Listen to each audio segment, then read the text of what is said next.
C'est en train de se lancer.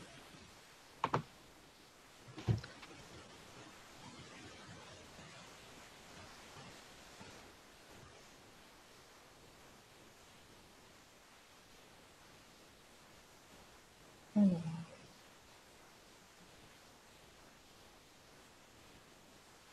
Attends, c'est en train. Je suis là. Attends. C'est bon, c'est commencé. Alors, coucou à tous. On a quelques minutes de retard. Je vais regarder si vous me voyez bien. Est-ce que vous pouvez tout d'abord me dire en commentaire si vous voyez et vous entendez bien? Et Laurent, faire un coucou pour voir s'il t'entend aussi. Est-ce qu'on m'entend aussi? Je suis bien là en tout cas. Alors, je vais regarder. Moi, je peux voir directement les commentaires. Non.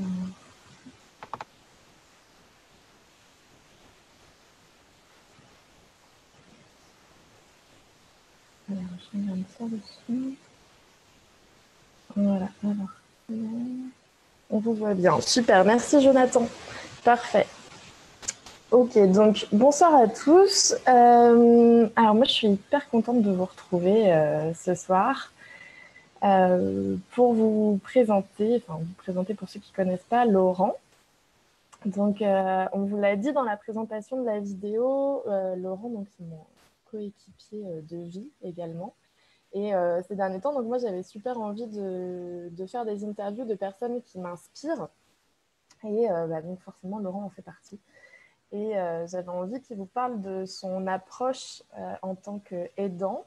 Donc, voilà, il va vous en parler ce soir. Je vais pas spoiler ou dire quoi que ce soit. Je vais simplement le laisser vous expliquer ce qu'il en est. Donc, je vais le laisser se présenter. Et puis, vous n'hésitez pas, il faut profiter. Hein. Laurent, il n'est jamais en direct.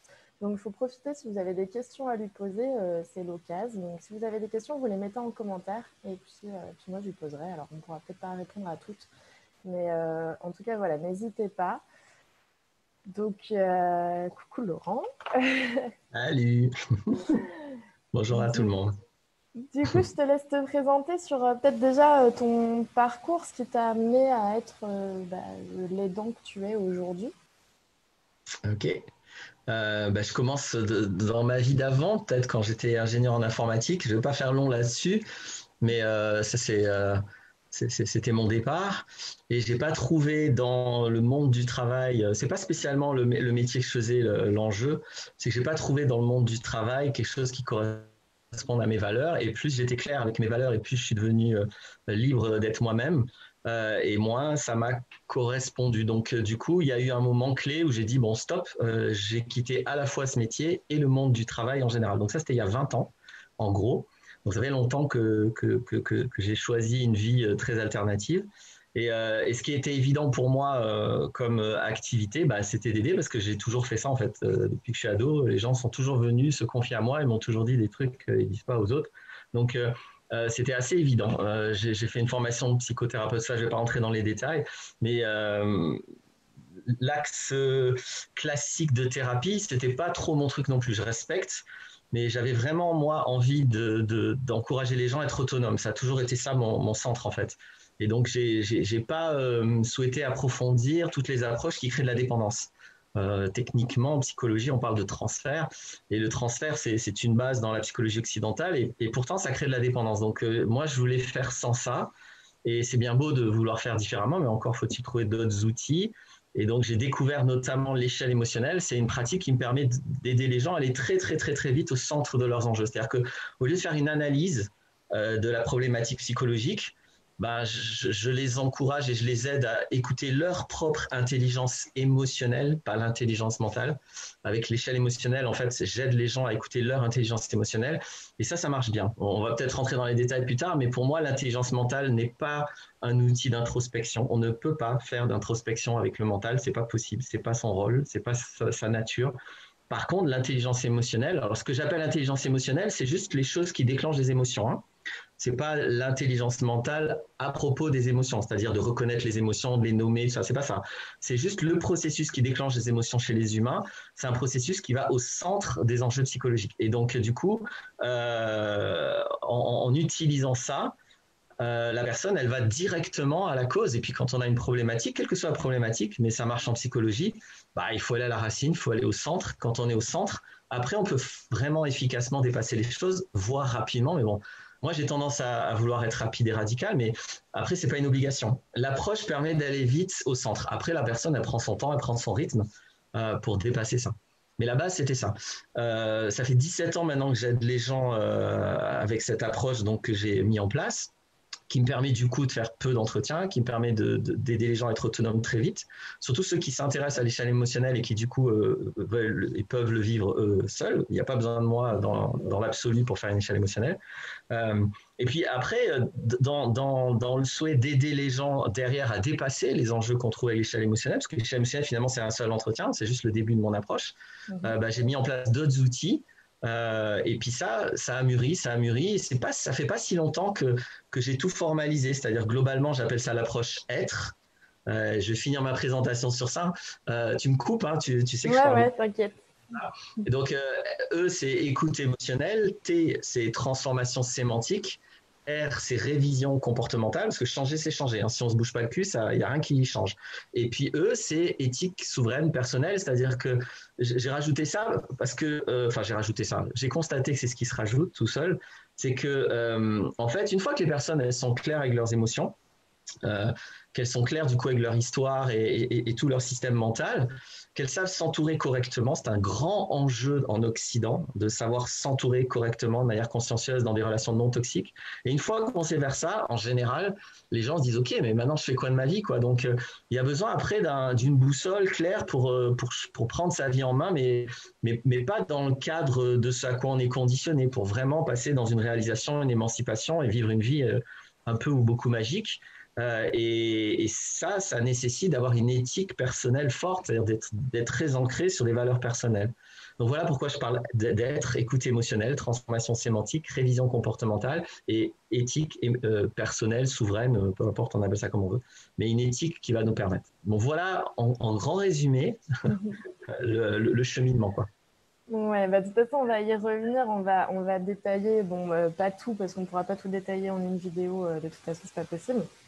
Mais pour ceux, de toute façon, qui auront envie de creuser, ils pourront aller sur ta page YouTube, où il y a, je crois que tu as pas loin de 400 vidéos où tu expliques justement plein de choses sur ton approche, ta façon d'aider. Moi, je voulais revenir sur ce que tu disais, justement. Je sais que là-dessus, on en a encore parlé aujourd'hui, de cette approche commune qu'on a de vouloir emmener l'autre vers l'autonomie. C'est vraiment ça qui est important pour nous en tant qu'aidants.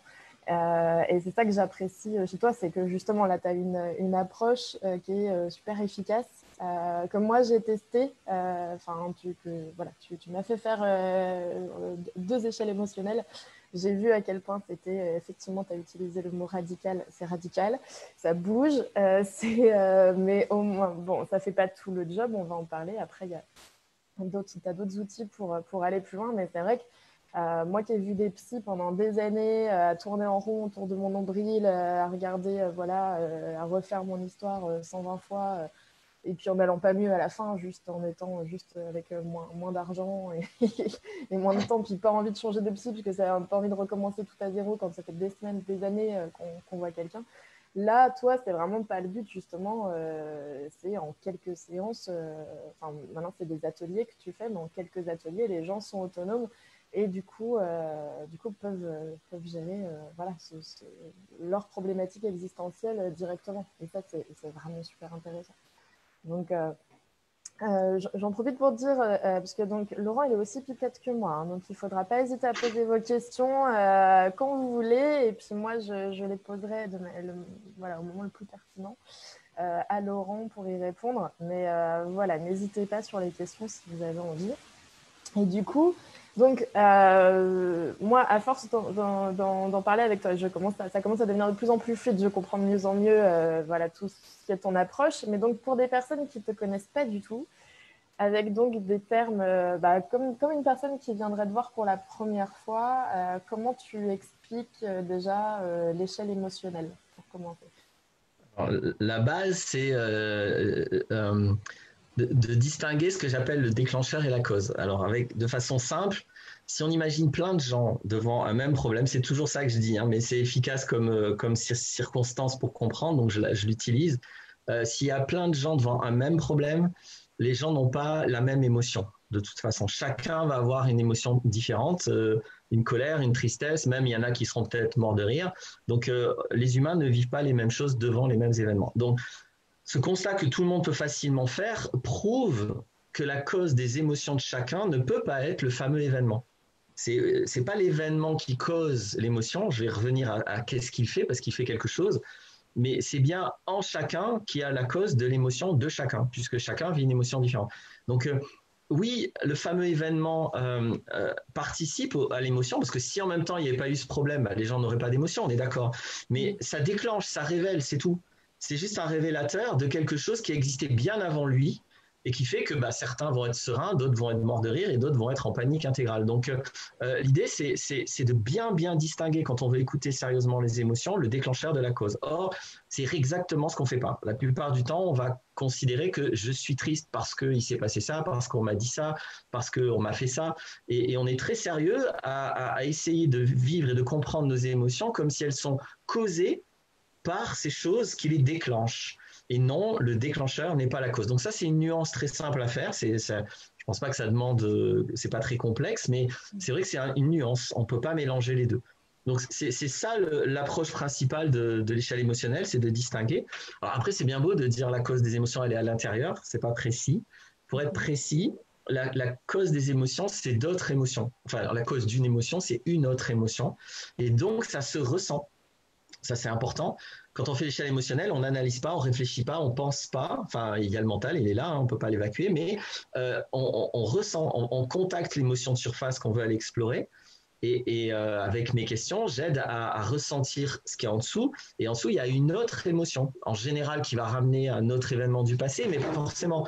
En tout cas, c'est riche, c'est subjectif, c'est humain. Mais il y a une autre émotion qui elle-même a pour cause une autre émotion. C'est logique, hein, toutes les émotions fonctionnent comme ça. Qui a pour cause une autre émotion? Là, on ne voit plus, mais qui a pour cause une autre émotion? Qui a pour cause une autre émotion? Et donc, en allant comme ça d'émotion en émotion, c'est pour ça que je parle d'échelle émotionnelle, bah, on arrive à un moment donné au cœur de la psyché, de la psychologie, d'un enjeu psychologique. Parce qu'on va de cause en cause, donc on arrive à l'origine, on arrive à la racine, on arrive au fondement, chacun appelle ça comme il veut. Et moi, c'est la seule chose qui m'intéresse. Je ne trouve pas tellement d'intérêt à papoter sur tous les intermédiaires et encore moins sur la surface des problèmes. Parce que de toute façon, on ne pourra rien y faire. Quand j'ai une fuite d'eau dans ma maison, si l'eau elle coule du toit jusque dans mon salon, je peux refaire mon salon toutes les semaines si je veux, hein, mais ça ne changera pas le problème. Le problème, il faut qu'il soit réglé à l'origine de la fuite. Donc c'est sur le toit qu'il y a le problème.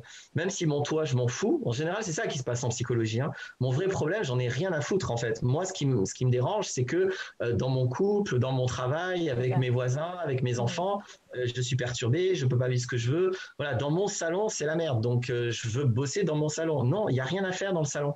Enfin, presque. Il faut d'abord monter sur le toit, il faut régler la tuile ou la fuite, etc.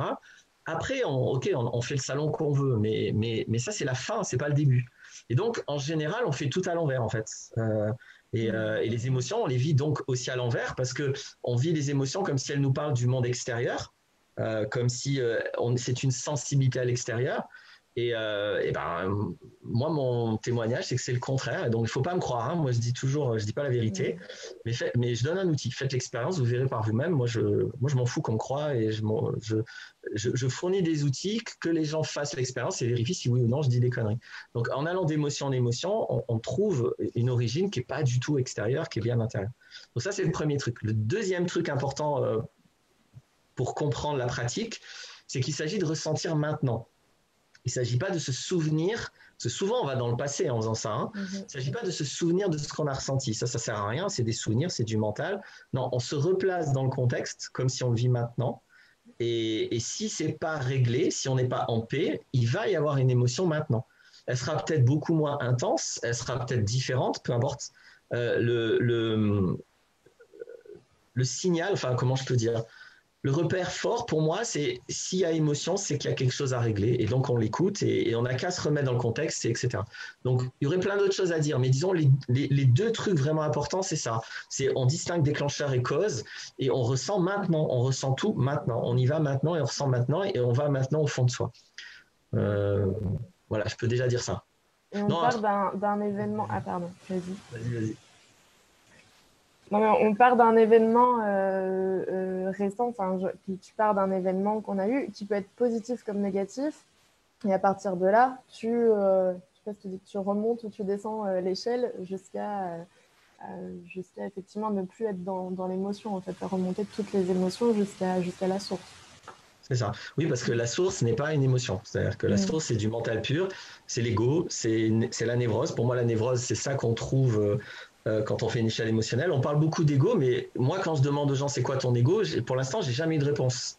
Les personnes vont m'expliquer les effets de leur ego, les conséquences de leur ego, mais l'ego lui-même, cette chose qu'ils disent vouloir dépasser ou en tout cas mettre en conscience, souvent, c'est pas du tout mis en conscience. Quand on fait une échelle émotionnelle, on arrive à une formulation existentielle, c'est l'ego. C'est ce qu'on croit être soi, qui n'est pas soi, en général qui s'est construit parce qu'il y a eu un traumatisme dans l'enfance.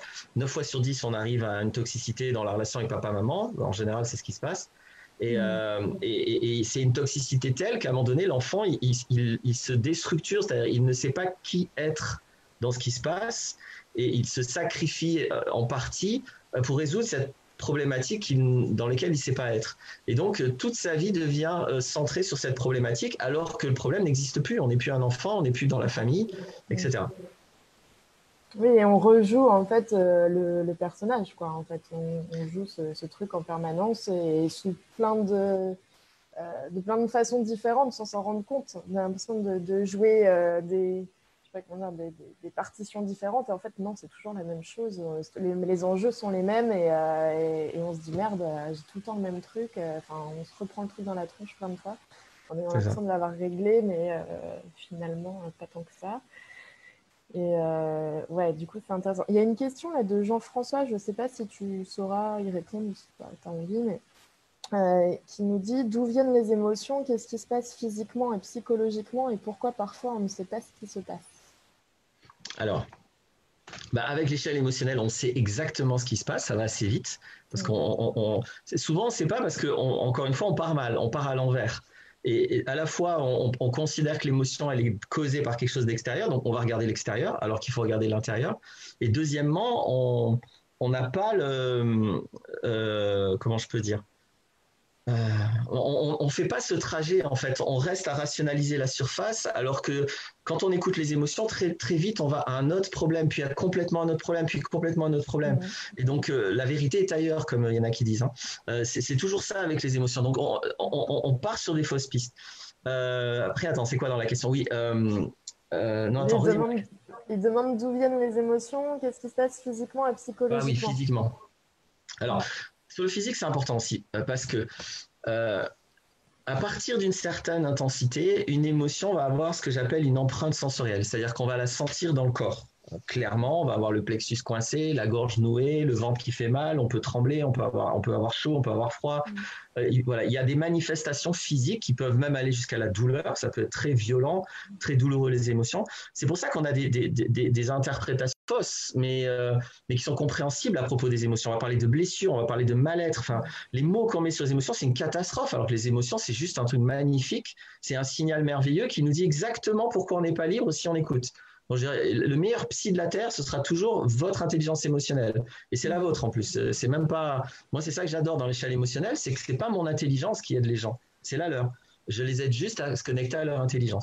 Et donc, cette manifestation physique, c'est important de comprendre qu'on n'est pas tous égaux avec ça. Et en plus, alors, je vais dire un truc. Souvent, des gens viennent me voir en me disant, moi, je suis hyper émotif, hyper sensible, etc., etc. Et quand on fait l'échelle émotionnelle, on se rend compte en fait c'est exactement le contraire. C'est des gens qui ont souvent, pas tout le temps, on ne va pas généraliser, mais qui ont un très mauvais accès direct à leurs émotions et qui ne vivent leurs émotions qu'à travers le corps, c'est-à-dire par le biais intermédiaire. Encore une fois, il y a les émotions et il y a une empreinte sensorielle des émotions à partir d'une certaine intensité. Moi, j'accède à mes émotions directement. Je peux très bien être conscient d'une tristesse, une colère, sans que je sente rien dans mon corps, parce qu'elle est toute petite, toute petite. Et il y a des gens apparemment qui ont du mal à ça. Et donc, ils accèdent indirectement à leurs émotions. J'ai déjà entendu une personne me dire, ben, moi, j'ai compris, genre à 25, 30 ans, je ne sais plus, que quand j'avais le plexus coincé, c'est que j'avais peur. Mais la personne, ça lui a mis 20, 30 ans à comprendre que cette sensation était égale à une émotion. Moi, enfin bon, j'allais partir sur autre chose, je vais essayer de rester sur ça. Donc, une fois qu'on a compris que le vécu physique n'est pas l'émotion, c'est une aide, c'est indirect, c'est juste un deuxième signal, quoi. C'est comme si on a deux alarmes. On a l'alarme incendie qui fait du bruit, mais on a aussi un voyant quelque part. On a les deux, quoi. Mais l'émotion pure, on peut, je pense, apprendre à l'accéder, c'est comme tout. Et donc, on peut avoir tendance à focaliser sur le physique. Il y a même des approches émotionnelles qui se basent sur le physique, qui sont pertinentes. D'ailleurs, il y a Tipeee qui consiste à... Donc, ça a des effets, tout ça. Hein. Mais je trouve important d'avoir conscience que le vécu physique, c'est pas l'émotion. C'est un accès indirect. Et le problème de l'accès indirect, c'est que du coup, souvent, les gens qui n'accèdent plutôt comme ça vont avoir besoin d'une certaine intensité émotionnelle pour en avoir conscience. C'est toujours un coup trop tard, en fait. Et c'est pas qu'ils sont hyper émotifs, c'est que ils vont trop loin dans leurs expériences avant d'être complètement perturbés. Et quand ils ressentent l'émotion, elle est déjà hyper forte, hyper intense et hyper prenante. Et c'est ça qui se passe. Et je comprends qu'on interprète ça comme étant émotif, etc. J'invite à considérer ce que je suis en train de dire. En tout cas, au-delà de ça, il y a bien une émotion et il y a bien une empreinte sensorielle. Donc le côté physique, je l'écoute quand on fait une échelle émotionnelle, mais c'est pas ce qui compte. Ce qui compte, c'est vraiment l'émotion, le déclencheur, et puis on va émotion, déclencheur, etc. Et donc dans la question d'où viennent les émotions, alors ça vient de l'intelligence émotionnelle, je pourrais dire, mais en tout cas, ce qui m'importe, c'est pas d'où ça vient, c'est qu'est-ce que ça pointe, c'est qu'est-ce que ça montre, à quoi ça sert, comment je la vis de manière consciencieuse, et qu'est-ce que ça éclaire.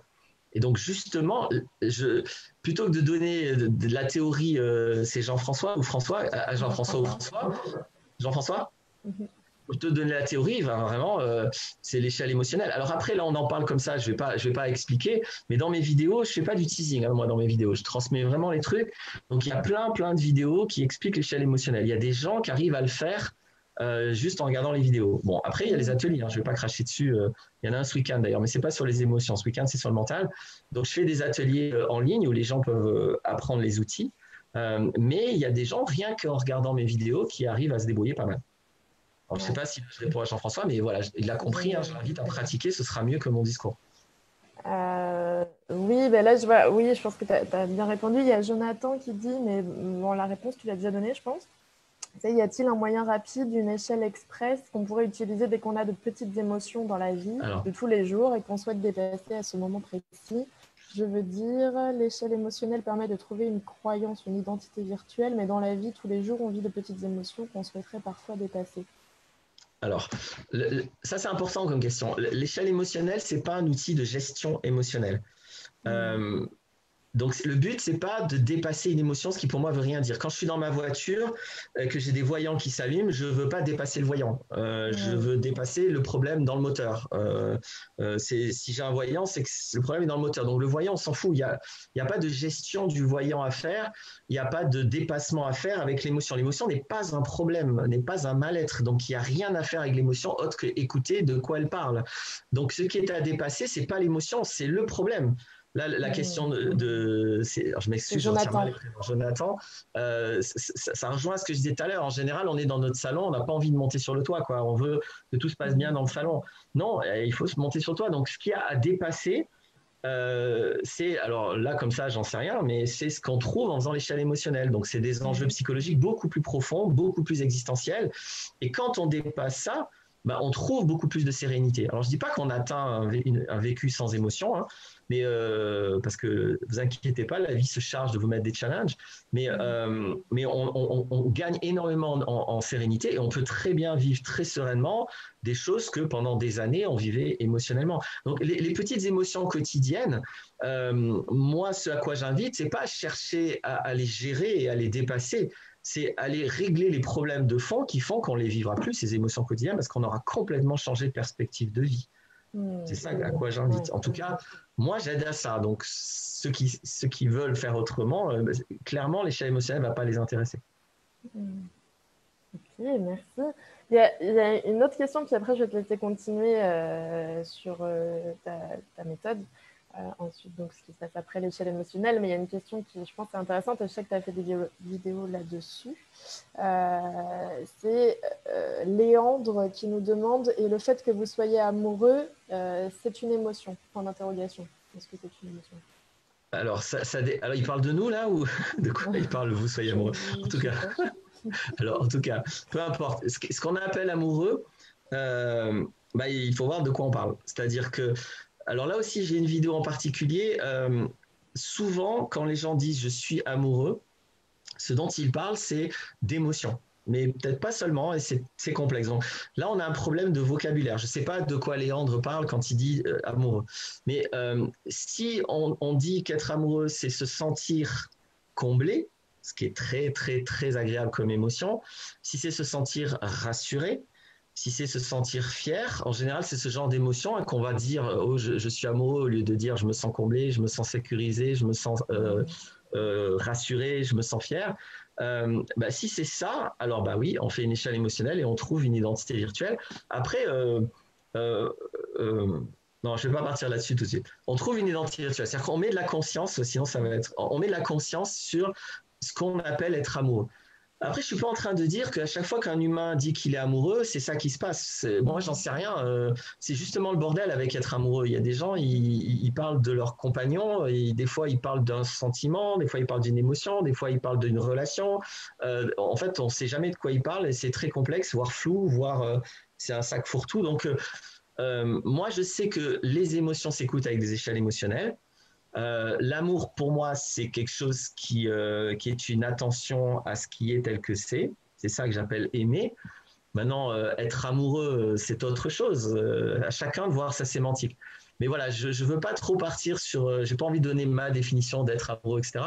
Je dis juste que quand ce sujet-là concerne des émotions, faites une échelle émotionnelle. C'est tout ce que je peux dire. De toute façon, tu as fait c'est très vaste. Oui, voilà, tu as fait des vidéos de toute façon sur ta chaîne YouTube, encore une fois, où tu en parles. Donc, si vous êtes curieux, vous pouvez aller faire un tour. Du coup, donc, justement, là, donc, tu parlais de sémantique. Je te laisse continuer. Donc, après, une fois que tu as fait l'échelle émotionnelle avec les gens, qu'est-ce que ça leur apporte de savoir leur croyance existentielle? Ils arrivent au bout, voilà, ça c'est ta croyance existentielle qu'ils trouvent eux-mêmes, parce que c'est pas toi qui... en fait, je veux dire, tu guides, mais en fait, voilà, c'est eux qui trouvent tout seuls, par eux-mêmes. Donc, une fois qu'ils arrivent devant ça, qu'est-ce qu'on fait? Comment ils peuvent avancer? C'est ça, parce que, et c'est important de préciser que l'échelle émotionnelle, c'est un outil de prise de conscience.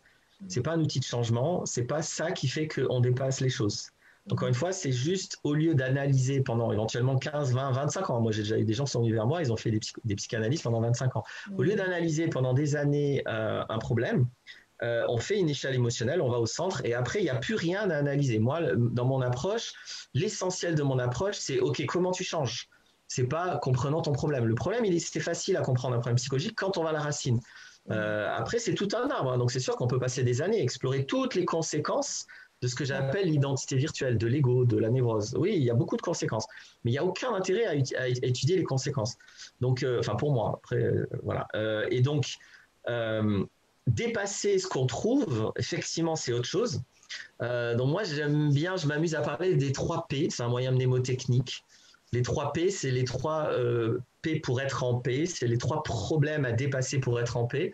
C'est avec ce que j'appelle les 3 P, je vais définir ce que j'entends par là, qu'on dépasse l'identité virtuelle. Les 3 P, c'est passé, parent ou présent. Parent, présent, ça dépend des circonstances. Et puérilité. Passé, parent ou présent, puérilité. Qu'est-ce que ça veut dire plus précisément? Passé, ça veut dire qu'il s'agit d'être en paix avec son passé.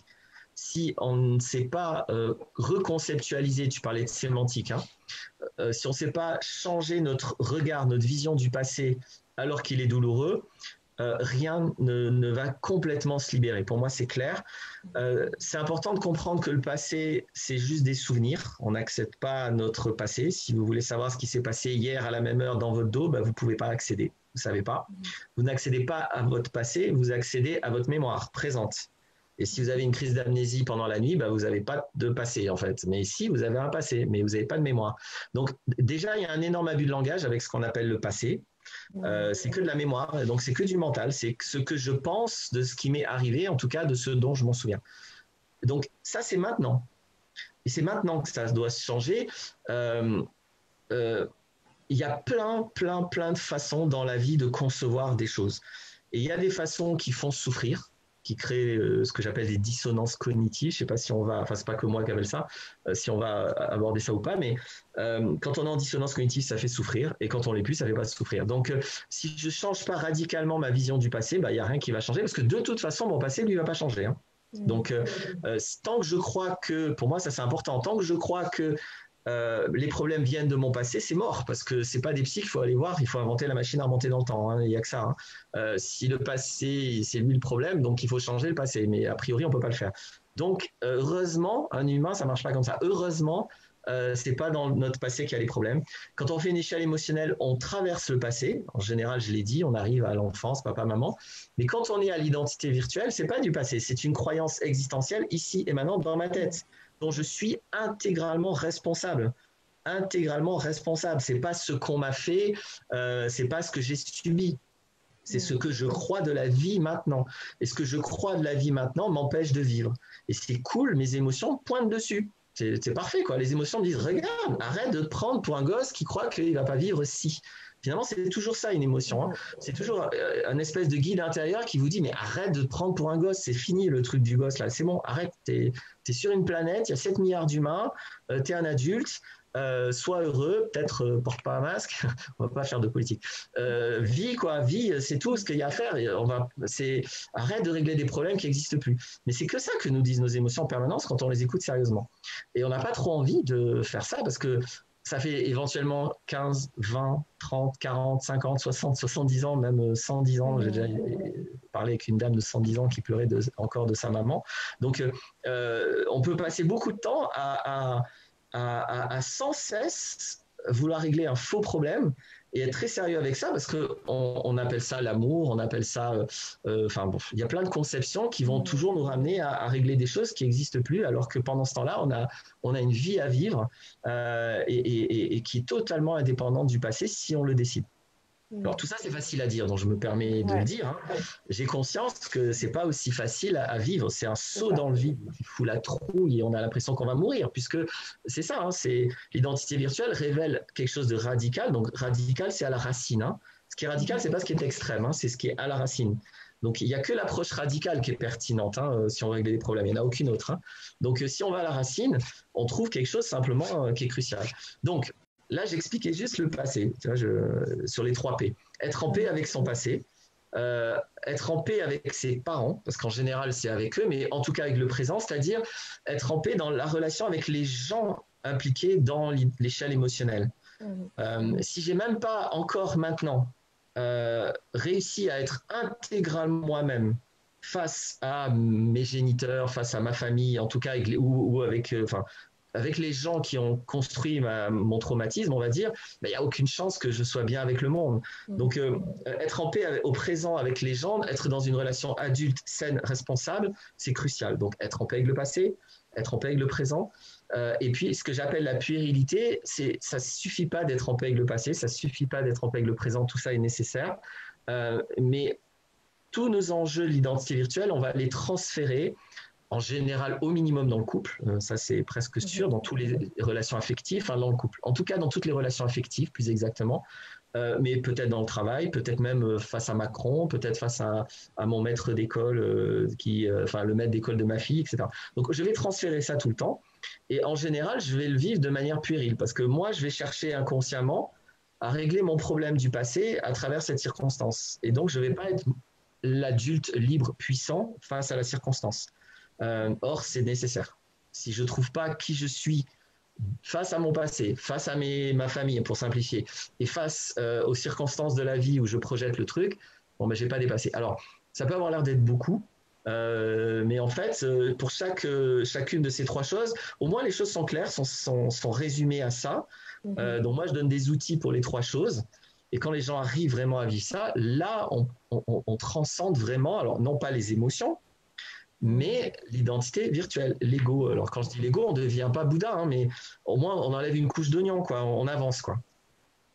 Là, j'ai Ouais, beaucoup et parlé. puis une belle couche même Des fois, c'est une d'oignon une belle fois que couche. tu arrives là, ouais, ouais, ouais.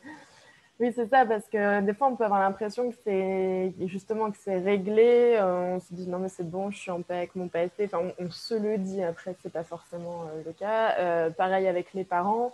Moi, je sais, je te l'ai dit, en plus, les miens sont décédés, donc j'ai l'impression que c'est trop fastoche, tu vois, d'être en paix avec eux. Alors, finalement, pas forcément, mais en tout cas, j'ai l'impression que c'est plus facile. Et après, justement, la puérilité dont tu parles, c'est ce truc où on rejoue encore, on est encore en réaction en fait par rapport à notre identité virtuelle.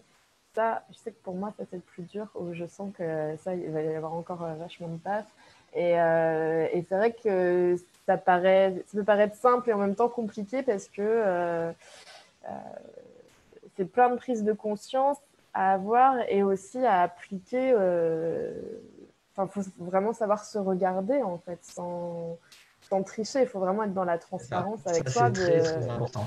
ouais, pour arrêter de jouer justement à ce jeu-là, qu'on joue malgré nous, mais en même temps, on est complice de ce jeu. Mm. Sans forcément le savoir. C'est ça qui est un peu complexe et qui, du coup, c'est vrai que je suis admirative des gens qui arrivent à faire des échelles émotionnelles juste en voyant tes vidéos, ceux qui font les ateliers avec toi et qui, du coup, cette autonomie, je trouve ça vraiment extraordinaire en fait d'arriver à ça. Alors c'est moi, à force qu'on en parle, que je t'entends m'en parler, ça commence à rentrer, tu vois. Mais je sais que pour les gens, au début, ça paraît un peu complexe. Mais du coup, moi, je serais bien revenue sur, justement, si tu veux bien en parler, de la sémantique, parce que ça, c'est Ouais. quand même super important et aidant. Et vraiment, je crois que ouais, ça peut parler à beaucoup de personnes qui suivent. Ouais. Alors, je vais avancer comme ça. Pour moi, le mental, il a trois couches. Alors, c'est pas la vérité, c'est une façon de le regarder. Il y aurait d'autres façons. Mais il y a la couche du flux. C'est le flux du mental, c'est notre vélo qui tourne, c'est le flux des idées, les pensées, le truc. Il y a la couche des croyances et il y a la couche sémantique. Euh, le flux, c'est très très compliqué à agir dessus. On peut se divertir, d'ailleurs on appelle ça se changer les idées. Oui, si je me divertis, si je vais dans quelque chose qui me prend la tête positivement, je vais plus me la prendre négativement. Mais bon, dès que je vais rentrer chez moi le soir, ça va repartir, ou la nuit, ou etc. Donc, c'est très très peu efficace d'essayer d'agir directement sur le flux de notre mental. Et tant mieux, parce qu'encore une fois, il ne fait que manifester tout le bordel qu'il y a en dessous, donc on peut pas le cacher trop, quoi. Hein. On peut essayer, mais à un moment donné, ça ressort. Euh, Après, tout ce flux mental, ben, il se fonde sur toutes nos croyances, tous nos systèmes de pensée, enfin non pas tout le système de pensée, toutes nos croyances. Euh, et la plupart des thérapies vont adresser les croyances. C'est le grand classique, il y a les croyances limitantes, les croyances constructives, blablabla. Et donc on va chercher les croyances limitantes pour les recadrer. C'est plus intelligent de faire ça, c'est pour ça que la plupart des thérapies font ça, parce que c'est vrai que là, on peut agir, on peut changer de croyance, on peut arrêter de croire des choses et croire d'autres choses.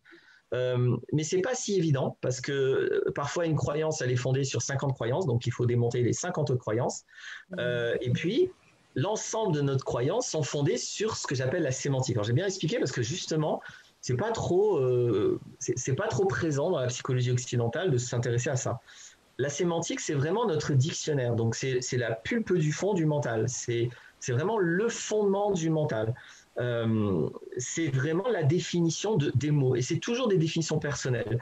Certes, on parle tous français, on a plus ou moins des définitions proches, mais surtout sur des sujets sensibles, on a toujours nos nuances personnelles, plus ou moins influencées. Et ce dictionnaire, moi, c'est là que je vais aider à changer. Je m'occupe pas de la couche du flux, je m'occupe pas des croyances ou très peu. Je vais aller chercher, et de toute façon l'échelle émotionnelle invite à ça. Au niveau sémantique, ce qui crée des dissonances cognitives, je vais y revenir. Pour donner une métaphore, j'espère qu'il va expliquer. Si on prend un bouquin de Jules Verne ou de Victor Hugo, vous prenez votre meilleur auteur de la planète, et on prend un livre. Ce livre, le contenu de ce livre dépend intégralement du dictionnaire français. C'est la sémantique, c'est ça la sémantique. Hein. Il y a le bouquin. Le bouquin, c'est plein de mots, plein de phrases, plein d'idées, plein de croyances. Et puis, il y a le dictionnaire. Si maintenant, moi, je change le dictionnaire français, bah, d'un coup, Victor Hugo, ça devient un abruti qui ne sait même pas parler français parce que ses phrases n'ont plus de sens. Donc, je peux changer totalement le contenu d'un bouquin si je change le dictionnaire. Notre mental, c'est pareil. C'est-à-dire que si j'ai un dictionnaire pourri à la base, je peux m'amuser toute ma vie à triturer le mental, ça fera que du pourri de toute façon parce qu'à la base, ma sémantique me déconnecte du réel, crée une dissonance cognitive. En fait, j'aime bien la notion de symbole et de diabole. C'est une notion moyenâgeuse. On a perdu ça. À l'origine, le diabole, maintenant, nous, c'est le diable crochu qui est à l'extérieur de nous, etc. Mais le diabole, dia, ça veut dire séparer. Le diabole, c'est le concept qui sépare du réel, en fait. Le symbole, 5, c'est synchronisé, c'est le concept qui synchronise avec le réel. Et en fait, il y a des concepts, ou plutôt des sémantiques, c'est-à-dire des définitions. Il y a certains mots tels qu'on les conçoit qui nous coupent du réel, qui nous désharmonisent avec le réel. Et il y a d'autres mots qui nous relient au réel, qui nous permettent d'être clairs dans notre relation avec le réel.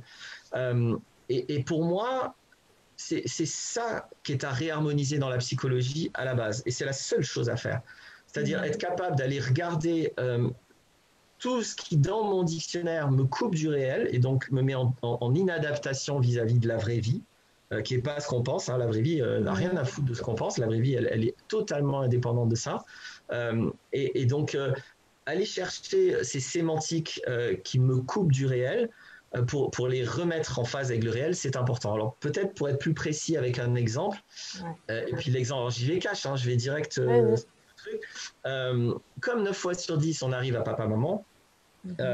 Si moi, je conçois que cette personne est ma mère, par exemple, ou mon grand-père, ou mon père, ou mon frère, ou ma sœur, ou mon fils, ou ma fille, pour parler de toutes les conceptions familiales, si je conçois ça, que je vais regarder c'est quoi ma sémantique, c'est-à-dire c'est quoi finalement le cahier des charges. J'aime bien parler du cahier des charges. Un mot a un cahier des charges. Si je vais regarder le cahier des charges du mot mère, du mot fils, du mot cousin, je vais me rendre compte que là j'ai beaucoup d'attentes en fait, et que éventuellement aucune ou peu ou beaucoup de mes attentes ne correspondent absolument en rien au comportement de la personne. Donc je mets une étiquette sur une personne qui va totalement piloter psychologiquement mon rapport à cette personne. Ça veut dire qu'il va piloter mes comportements, mes interprétations, mes émotions, mes choix, mes décisions, mes réactions. Tout va être fondé sur, non pas ce seul mot, hein, parce que j'en ai mis plein des mots sur le dos de l'autre, hein, j'en ai mis un gros tas. Krishnamurti parlait de relations d'image à image et il invitait à avoir des relations pures, d'amour, de rapport avec les gens. Les gens ne sont pas des mots. Les gens sont des êtres vivants, hein, ça bouge tout le temps. Donc, figer quelqu'un dans un mot, c'est rarement pertinent. Donc, si je décide que c'est ma mère et si le comportement n'est pas celle d'une mère, bah, de toute façon, c'est mort. Je vais être en dissonance cognitive à l'instant où il ne va pas y avoir ce comportement. Comme je sais que c'est un peu brutal de remettre en question ça, parce que du coup, bah, y a des gens, non, c'est pas mes parents, c'est mes géniteurs, c'est pas pareil. Tout de suite, parce que je sais que ça fait peur, ce genre de choses. On est dans une culture qui donnent de l'importance aux mots et pas aux humains. Donc en fait, on n'en a rien à foutre des humains. Ce qui compte, c'est les mots. Même notre système légal organise les mots. Hein, papa, maman, tout ça, c'est important. Mais pas la relation, pas l'amour entre les gens, ça, c'est pas important. Ce qui est important, c'est que les concepts soient respectés, etc. Je respecte ça, mais moi, c'est pas mon truc. Moi, ce qui m'importe, c'est vraiment la relation avec les gens et c'est les gens. Et que la relation elle soit saine, et qu'il n'y ait pas d'irrespect, qu'il n'y ait pas de toxicité. Je ne vois pas pourquoi on ferait autrement. Et puis, justement, je te coupe, mais justement, en mettant les bons mots, c'est là que ça va permettre de pouvoir aimer la personne justement pour ce qu'elle est et pas pour ce que... notamment quand... si on te dit que, voilà, quelqu'un qui va dire, mais moi, j'ai pas eu de mère parce que Une mère, selon moi, c'est censé être aimant, je sais pas, attentionné, ce genre de choses. Et moi, j'avais une mère qui était peut-être brutale ou en tout cas qu'on avait rien à foutre de moi, ce genre de choses, comme on peut entendre. À partir du temps qu'on se dit que c'est une mère et que du coup, on a les attentes qu'elle aurait dû être une mère et donc on n'arrive pas à l'aimer en tant que telle, on souffre même en se disant j'ai pas une mère. À partir du moment où on se dit bah, c'était ma génitrice, en fait, cette personne c'était juste ma génitrice. En tant que génitrice, bah, elle a bien fait son taf, en fait, c'est bon, elle a fait ce pourquoi elle a été faite. Et d'un coup, eh ben, ok, dans ces cas-là, je peux l'aimer pour ce qu'elle est. Et du coup, apaiser ce truc à l'intérieur qui, en fait, est juste des attentes, comme tu disais, liées au cahier des charges que nous, on a mis sur le monde. Du coup, je trouve ça... là, il y a quelqu'un qui dit, j'ai l'impression qu'il dit oui, mais les mots comme géniteur ou parent, il y a des nuances. Alors, je ne sais pas ce que tu vas dire là-dessus. Moi, je sais que j'ai fait la paix depuis que je vois là, cette histoire d'échelle émotionnelle et du coup, les géniteurs et les parents et que je vois moi-même dans les personnes que j'accompagne, toi, les personnes que tu accompagnes aussi, enfin que tu aides. Il y a beaucoup de personnes qui n'ont pas eu de parents, au sens, voilà, avec le cahier des charges de parents qu'on peut avoir en général. Vraiment, c'est une grande majorité finalement. Qu'ils ont eux-mêmes, en fait. Hein, l'important, c'est ça. Oui, C'est l'idée qu'ils ont eux-mêmes, en fait. c'est ça. Oui, oui, parce C'est que ça là si qui pour compte. toi, effectivement, si pour toi, un père, c'est quelqu'un qui s'occupe pas de toi, on n'a rien à foutre et s'est barré voilà, dès que tu étais petit, et peut-être que ton père, il correspond à ça et que tu as vraiment eu un père. Mais si pour toi, c'est pas cette idée-là, tu l'as pas eu. Et moi, je sais que je suis déjà en train de faire la paix avec le fait d'être une génitrice pour mes enfants plus tard, certainement, parce que je vais forcément faire des trucs de traviole et que du coup, c'est pas grave. En fait, au final, du moment qu'on puisse s'aimer les uns les autres pour ce qu'on est, ça, je trouve ça assez génial. Attends, je reviens juste qu'il y a quelques... Il n'y a pas d'insulte quelques... encore. Non, il n'y a pas d'insulte du tout. Au contraire, tu as Jonathan qui demande si tu veux pas ouvrir une école pour... il dit, tu veux pas ouvrir une école pour nous former? Honnêtement, l'approche est pertinente depuis longtemps, mais on la trouve nulle part que chez toi. Pour les futurs professionnels, imagines-tu un jour pouvoir former profondément à ton approche? Je vais te lire plusieurs questions et tu répondras. Donc, il y avait Jean-François qui disait qu'il y avait donc, des nuances entre géniteurs et parents. Et là, on a un témoignage de quelqu'un qui dit grâce à l'échelle émotionnelle que j'ai faite avec Laurent et surtout aussi avec les actions que j'ai dû réaliser ensuite par rapport à ça, le problème en question s'est volatilisé d'une seconde à l'autre, sans exagérer, en quelques minutes. C'est très impressionnant, d'autant plus que sur le moment, on croit que c'est totalement impossible. Donc ça, tu vois, c'est un super témoignage. Voilà, je ne sais pas si tu as suivi tout ce que j'ai dit du coup. Oui, oui. C'est bon. Je pense. Donc, alors, donc moi, je transmets à qui me le demande. D'ailleurs, je suis en train de te transmettre à toi mon approche. J'ai déjà transmis partiellement. Pour l'instant, j'ai jamais eu quelqu'un qui a souhaité, et puis c'est très bien, entièrement intégrer mon approche. Mais j'ai déjà transmis, en fait, je transmets déjà à qui me le demande. Donc, j'ai déjà transmis plusieurs de mes outils, on va dire, en tout cas. Peut-être pas l'approche générale, mais notamment l'échelle émotionnelle. Donc, il y a déjà quelques thérapeutes qui aident comme ça. Toi, tu as déjà commencé à le faire. Donc, oui, oui, je vais faire ça. Et puis, justement, de plus en plus, je ne sais pas comment ça va se structurer, mais c'est bien mon intention enfin, une école, je ne sais pas, mais en tout cas, de transmettre, parce que je le fais déjà dans mes vidéos, mais c'est vrai que voilà, j'essaye aussi de faire des formats de pas très longs. Moi, quand je fais un atelier, ça dure 2 jours. Donc, Ouais, et c'est puis il ça, tu faut as de la les pratique. ateliers. C'est ça. C'est surtout ça où tu transmets. Oui, alors oui, tiens, c'est vrai. Oui, tu vois, je suis nul à faire ma pub. Mais je fais déjà des ateliers où je transmets l'échelle émotionnelle et tous les autres outils. En fait, j'ai 10 ateliers. En fait, il y en a 9, c'est vraiment mon approche. Il y en a un 10e, c'est vraiment un truc alternatif différent. Mais tous les outils que j'ai constitués depuis 17 ans à aider les gens, je les transmets maintenant dans des ateliers. C'est-à-dire, j'ai eu trop de demandes à un moment donné. Mon agenda était trop rempli. Donc, j'ai plus pu continuer à aider de façon personnelle. Alors, je continue à le faire quand même. Hein. Je fais encore, je tiens à dire, parce qu'il y a des gens qui croient que je ne fais plus des entretiens individuels. Je fais encore des entretiens individuels, mais je ne transmets plus mes outils dans des entretiens individuels. C'est-à-dire que les outils, je les transmets de manière collective. dans des ateliers en ligne. Et après, si ça suffit pas, on fait de l'individuel parce qu'on peut pas tout faire dans les ateliers. Donc, pour aider quelqu'un, moi, mon but, c'est quand même d'aider les gens. C'est pas juste. Donc, si jamais ça suffit pas, on fait du personnel. Mais d'abord, on vient dans les ateliers pour intégrer les outils pour être autonome. Et donc ça, sur le côté, je transmets de plein de manières. Dans tous les cas, je suis pas quelqu'un qui formalisera un jour une école, parce qu'un humain n'apprend pas comme ça. Un humain n'apprend pas en se mettant le cul derrière une chaise et en écoutant quelqu'un avec des concepts. C'est pas comme ça que ça marche. Donc je vais essayer de transmettre de manière consciencieuse, c'est-à-dire en considération de tout ce qu'on sait maintenant scientifiquement sur comment un humain apprend. Et malheureusement, dans les écoles, on fait tout le contraire de ce qu'on sait qu'il faut faire. Donc, et surtout avec les enfants. Donc, bref, oui, je vais faire ça.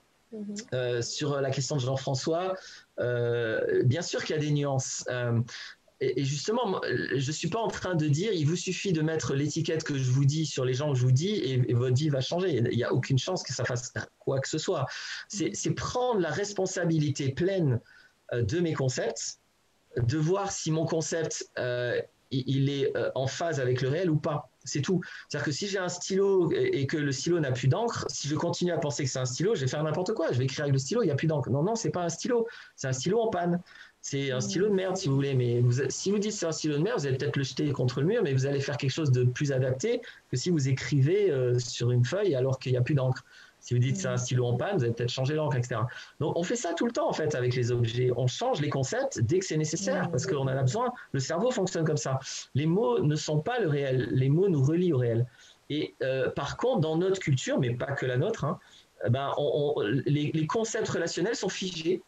On fait comme si les humains sont une mère, un père, un président de la République, etc. Et ça marche pas comme ça.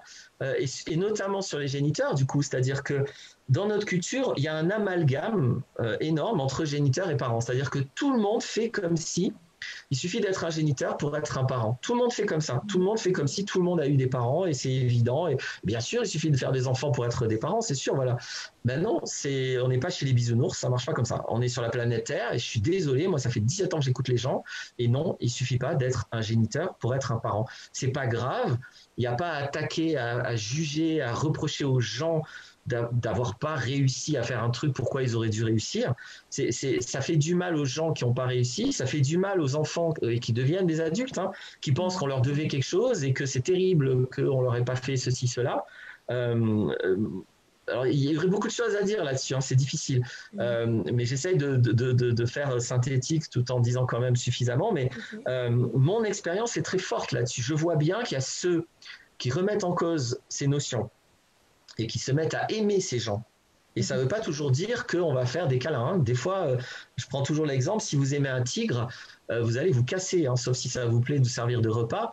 Mais il y a des gens, quand on les aime, c'est-à-dire qu'on les accepte tels qu'ils sont, il vaut mieux se casser. Il y a des gens toxiques, il y a des gens dangereux, il y a des gens manipulateurs. Voilà, ça arrive et des fois, c'est nos géniteurs. Donc, c'est la vie.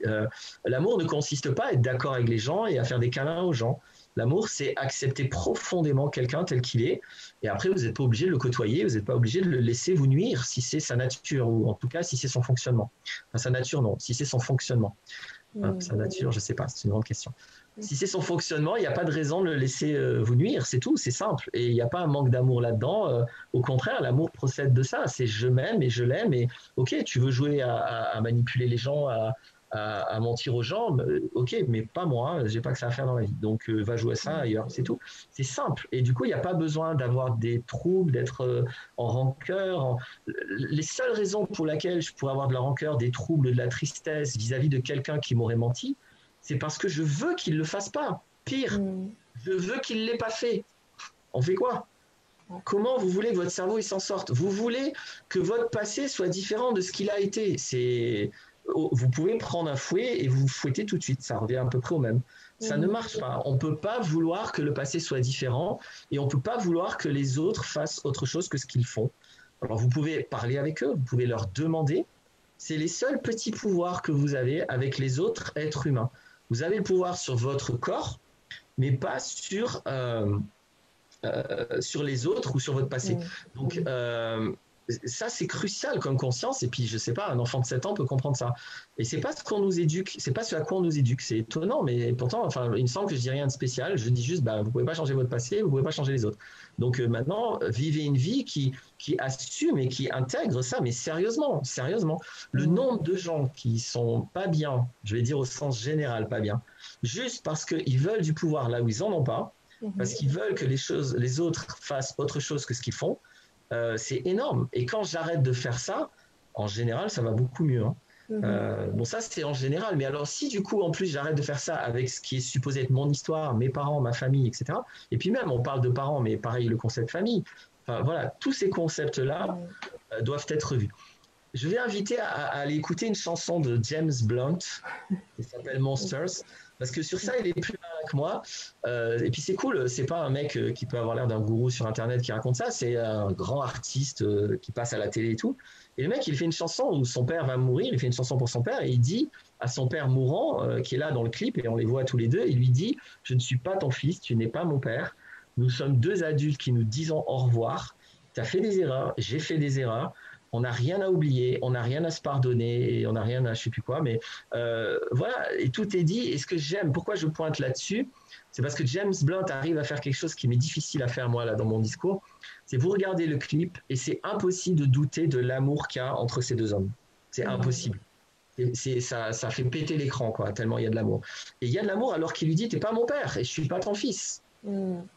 Et quand j'arrête de mettre de la charge sur les gens, une charge que c'est même pas moi qui ai décidé. Si j'étais né dans un autre pays, ça serait pas comme ça. C'est quand les aborigènes, des parents, ils en ont plein. Les Mosso en Chine, le père, c'est le frère de la génitrice, c'est pas le géniteur.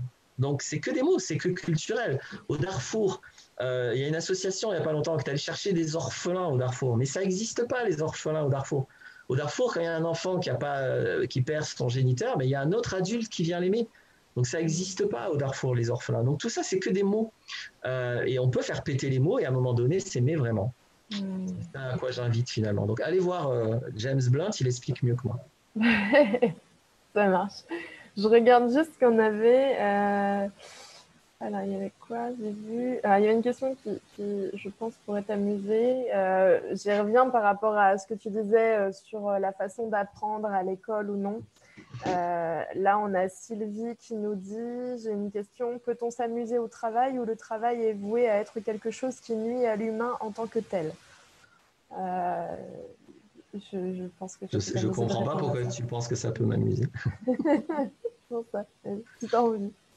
Alors, je réponds. Donc, alors, je le dis souvent, je dis pas la vérité, je donne juste mon point de vue, mon témoignage.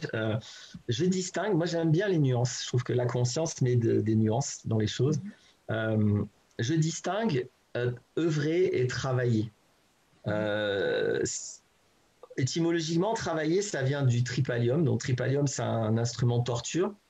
À trois pieux, hein, donc soit pour contenir le bétail, soit pour le torturer. Donc ça vient de là le travail. Hein. Après on a mis ça dans le travail de l'accouchement. On a considéré a priori que les souffrances des femmes étaient similaires à ce genre de souffrance.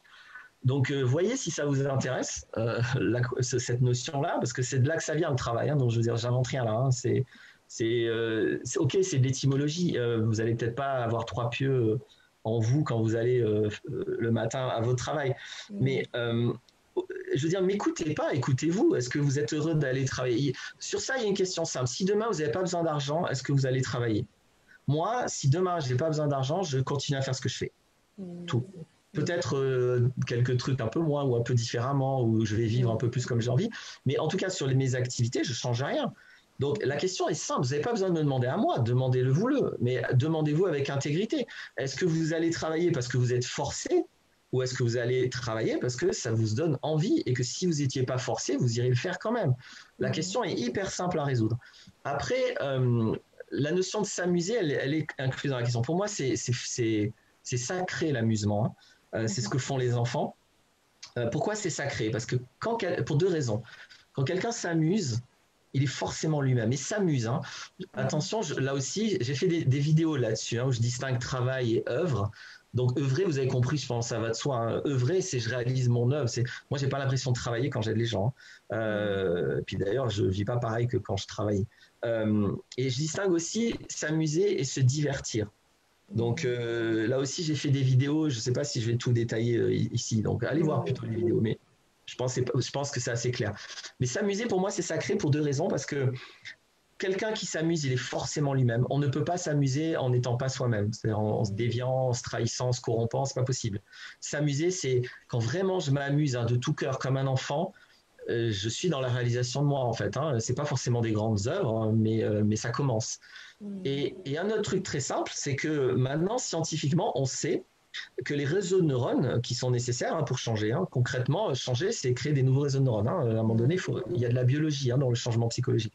Donc, changer, créer des nouveaux réseaux de neurones, maintenant on sait que ça nécessite de s'amuser, en fait, d'être enthousiaste. C'est pour ça que le truc scolaire, c'est un peu spécial, surtout dans l'ambiance actuelle. Donc, l'idée, c'est... par exemple, il y a des scientifiques qui ont observé la création d'un synapse. Pour créer un synapse, donc c'est une composante d'un réseau de neurones, on va dire ça pour simplifier, une synapse, ou un synapse, je ne sais pas comment on dit. Pour créer un synapse, je crois que c'est il faut 400 répétitions. Donc, il faut faire 400 fois quelque chose pour que le cerveau il se dise « Ok, maintenant j'ai compris ». Sauf si vous vous amusez, auquel cas il faut 10 à 20 répétitions. Donc, en clair, quand on s'amuse, le cerveau est de 20, c'est pas 2 fois plus efficace, c'est pas 4 fois plus efficace, c'est de 20 à 40 fois plus efficace. Donc, en fait, il faut être, je vais le dire comme ça, il faut être complètement taré pour pas s'amuser. Et si vous voulez sérieusement apprendre des trucs, il faut vous amuser. Vous allez absolument galérer pour apprendre des trucs sans vous amuser. C'est comme ça que ça marche le cerveau, point. Et là, je vous donne une étude, mais c'est regroupé de tas et de tas et de tas. Il y a plein d'études. En neurosciences, maintenant, les choses sont limpides. Un cerveau apprend en s'amusant et en vivant des expériences directes. On n'apprend pas en ayant le cul sur une chaise en écoutant quelqu'un qui parle. Personne n'apprend comme ça. Comme ça, on se bourre le crâne, on se programme, on peut formater quelqu'un. C'est de la manipulation, c'est du bourrage de crâne, mais c'est pas de l'apprentissage. D'ailleurs, je m'en suis rendu compte parce que tout ce que j'ai appris comme ça, moi, j'ai tout oublié. J'ai passé le bac, mais je serais incapable de repasser le bac. Et tout ce que j'ai appris en m'amusant, c'est comme si je ne peux pas l'oublier. La guitare, je prends et je sais jouer. Donc, je veux dire, c'est très facile pour chacun de vérifier ce que je suis en train de dire. Il faut là aussi, encore une nuance, être programmé psychologiquement, c'est-à-dire être manipulé mentalement, c'est une chose. Apprendre, c'est autre chose. Ouais, je pense que ça, c'est assez clair pour beaucoup. J'avais une autre question, puis après on continuera, mais qui, je pense, est importante. Tu vas comprendre pourquoi. C'est Lotus Tempo qui demande comment je peux qualifier qu'une personne est toxique pour moi. Alors, c'est quand même important. Ouais, il peut y avoir plusieurs... comment je peux dire? Il peut y avoir plusieurs... repères, plusieurs critères.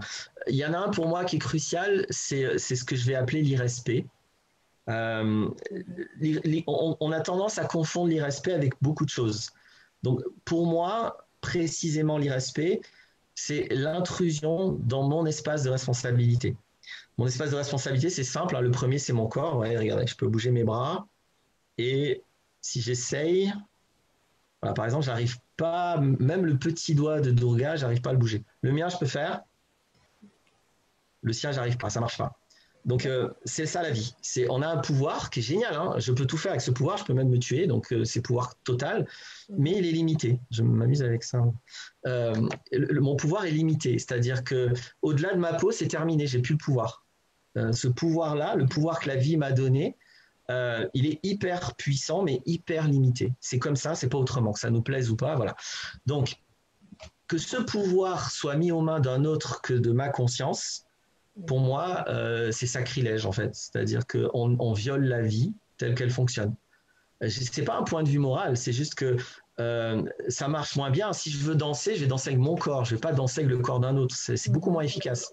Donc, tout est comme ça. Donc, quelqu'un qui prend le pouvoir sur vous, de quelque manière que ce soit, c'est-à-dire qui est intrusif, qui veut contrôler ce qui est dans votre pouvoir, c'est toxique de la plus grande des toxicités possibles. Donc, il y en a plein d'autres de toxicité, hein, mais celle-ci, pour moi, c'est l'intolérable. C'est-à-dire que c'est pour ça que moi, je suis très intransigeant avec ça, parce que c'est sacrilège et parce que ça ne peut jamais conduire à autre chose qu'à du toxique, qu'à du morbide, qu'à de la destruction. C'est impossible, en trahissant la vie, de créer quoi que ce soit d'harmonieux. C'est impossible. On peut avoir des milliards d'excuses à être comme ça intrusif, notamment être amoureux ou voilà, vouloir le bien des autres, hein. En Occident, on est très fort à vouloir le bien des autres et donc à contrôler tout le monde, voire les tuer s'ils n'ont pas compris qu'ils ne sont pas heureux. Et donc c'est pas notre truc, hein, en Occident d'être respectueux. Faut assumer. C'est pas, après, il faut pas culpabiliser, faut pas se tirer, voilà. Mais il faut être honnête, c'est pas notre truc. Ça serait bien que ça soit un jour. C'est-à-dire que la première toxicité, pour moi, elle est là. Et c'est très facile à voir, hein, je veux dire, ce dont vous êtes responsable. Alors, il n'y a pas que votre corps, parce qu'après, ce que vous faites avec votre corps, ça va prendre de la place. Quand je conduis, mon espace de responsabilité, c'est ma voiture. Quand j'habite une maison, mon espace de responsabilité, c'est la maison. Donc, quelqu'un qui vient chez vous vous expliquer comment vous devez vivre, ben non, tu gicles, va dans ta maison, quoi. J'ai pas que ça à faire. Donc, voilà. Après, j'ai fait toute une série de vidéos sur les manipulateurs et sur bah oui, donc sur les intrusions, etc. Donc il y a beaucoup de matière dans mes vidéos aussi, hein, sur l'irrespect, sur les toxicités relationnelles, sur les manipulations, sur les manipulateurs, sur les pervers narcissiques. Voilà, j'ai eu la chance d'en rencontrer, donc du coup, grâce à eux, je suis devenu compétent, donc je les en remercie profondément si jamais ils regardent. Et puis, c'est une base. Je vais me contenter de répondre juste avec ça, parce que franchement, si déjà on sait radicalement, donc à la racine, se faire respecter, la vie, elle bascule. Après, c'est chaud, hein, parce que vous allez pouvoir avoir des gens autour de vous que vous considérez comme adorables ou vous aimez beaucoup, mais c'est pas toujours évident de leur dire non, la frontière, elle est là et maintenant c'est terminé, tu franchis plus la frontière, quoi qu'il en coûte. En fait, je vais finir sur ça avec cette notion. Moi, dans ma conception, on parlait de sémantique tout à l'heure. Les choses sont claires. La relation implique respect. S'il n'y a pas respect, il n'y a pas relation. Il y a jeu de pouvoir, c'est-à-dire il y a un lien dominant-dominé. C'est vraiment toujours très toxique. Mais pour moi, c'est pas pareil une relation et un lien dominant-dominé. Bon, les liens dominant-dominés, ça m'intéresse pas. Dominer les gens, ça m'intéresse pas. Être dominé, ça m'intéresse pas. Donc moi, ce qui m'intéresse, c'est la relation. Et donc la relation nécessite absolument, j'insiste, nécessite absolument le respect. Et le respect le plus grand, sans aucune exception. C'est pour moi, ça c'est la base. Donc au moins, mettons ça en place. Alors, je pense que tu as bien répondu. Du coup, là, je vois pas d'autres questions. Il y a Uma qui a partagé la chanson de James Blunt. Ah, cool, merci. Qui s'appelle Monster, d'ailleurs. C'est ça, ouais. C'est ça. Ok, du coup, donc, on a parlé de l'échelle émotionnelle, de la sémantique. Je te laisse continuer. Tu as parlé des 3 P. Donc, qu'est-ce qu'il y a Ah si, j'avais juste une question avant, parce qu'après, je vais l'oublier, par rapport à tes ateliers, parce que là, tu as dit que tu en avais un ce week-end sur le mental. Et est-ce que les gens, ils doivent faire tous les ateliers dans l'ordre? Ils peuvent en faire qu'un seul? Ils peuvent prendre celui de ce week-end sans avoir fait ceux d'avant, juste pour qu'ils sachent? Ok. Alors j'ai carrément une vidéo qui explique comment choisir les ateliers. Je vais quand même expliquer un petit peu. Mais voilà, la vidéo, elle décrit ça. En fait, je pense que tu vas mettre des liens, je pense, sur mon site. Sur mon site d'aide, en fait, c'est être-humain.net/aide. Être-le du 6. Voilà. Il y a la page atelier et il y a plein de vidéos pour chaque atelier. Il y a des vidéos de présentation. Donc ça, c'est juste pour ceux qui veulent aller dans les détails. Après, il y a un certain ordre, mais disons que j'ai 3 ateliers principaux. C'est l'atelier sur l'échelle émotionnelle, l'atelier sur la conscience du mental et l'atelier sur savoir s'entourer. J'appelle ça constituer sa tribu. Donc ça, pour moi, c'est les bases des bases des bases. Donc, il faut commencer par ça. Peu importe l'ordre. L'ordre idéal, c'est d'abord l'échelle émotionnelle, puis n'importe lequel des deux. Mais c'est vraiment pas un problème si, parce que des fois, je fais pas des ateliers tout le temps, donc c'est vraiment pas un problème si on commence par le mental. Par exemple, là ce week-end, c'est un atelier sur la conscience du mental, donc sur toute la sémantique, tout ce que j'ai dit sur la sémantique. voilà, on va l'approfondir, mais bien, bien, bien, bien. Et dans mes ateliers, il y a de la pratique. Hein. Tout l'après-midi, en fait, c'est pas moi qui suis là à expliquer. C'est les gens, ils sont face à ce qu'ils ont appris et ils pratiquent, alors entre eux éventuellement ou avec qui ils veulent. Mais je tiens à ce que dans mes ateliers, il y ait beaucoup de pratique. C'est pas que moi à m'écouter. Et donc, c'est pas. Oui, parce que, excuse-moi, je te recoupe, mais on l'a pas dit, c'est des ateliers en ligne, Ouais. en audio. Voilà, Hein, on peut être sous sa couette et faire l'atelier si on veut. Il suffit d'avoir Internet. Donc, c'est des ateliers en ligne. Oui, c'est en audio. Par contre, au début, c'était pour des raisons techniques, mais en fait, je pense que c'est bien parce qu'on est moins diverti. On n'a pas besoin des images, en fait. Hein. Donc, ouais, c'est des ateliers en ligne. Bon, ceux qui veulent les détails, encore une fois, sur mon site, il y a vraiment, vraiment tout expliqué. Mais voilà, en gros, c'est pour répondre à ta question, c'est surtout ces trois-là qu'il faut quand même commencer par ça. Ceci étant dit, après, j'ai d'autres ateliers sur la communication, c'est-à-dire distinguer la dialectique, la rhétorique, sur savoir s'informer. Honnêtement, ceux qui ont envie de faire ça, je veux dire, il y a des ateliers qui peuvent se suffire à eux-mêmes, qui ne sont pas forcément à concevoir dans une approche thérapeutique. Ceux qui ont un enjeu, qui veulent mon aide, alors oui, là, on fait d'abord les 3 premiers ateliers, et puis après, ça dépend. Ça dépend de la problématique, ça dépend de ce qu'on souhaite. Mais quelqu'un qui veut juste, pour sa culture, s'intéresser aux autres ateliers, il n'y a pas de problème. En tout cas, moi, je ne refuse personne. En tout cas, j'informe les gens de mon mieux de comment ça se passe et de quelles sont les éventuelles dépendances entre les ateliers. Mais après, chacun fait ce qu'il veut, en fait. Les gens sont grands. S'ils ont envie de faire un atelier, ils font un atelier. Voilà. Il n'y a jamais mort d'homme si on ne fait pas dans le bon sens dans tous les cas. Hein. Mais il y a bien un certain ordre, pas précis, pas total, mais en gros, il y a 3 ateliers de base et puis il y a les autres. Ok. Ça marche. Moi, je te laisse continuer, du coup. Sur la alors, il y aurait beaucoup de choses à dire, mais peut-être sur...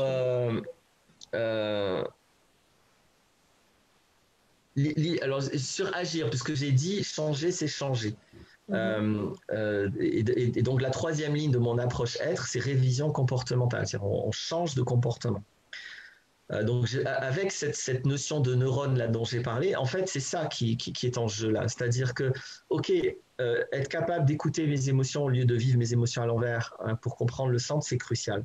Ok, avoir une conscience du mental pour reprendre la main sur mon système de pensée et redevenir maître de mon système de pensée et être souverain avec mon système de pensée et arrêter de penser comme on m'a dit de penser, de penser par moi-même, mais profondément, c'est-à-dire au niveau de mon dictionnaire, pas juste au niveau de mes croyances.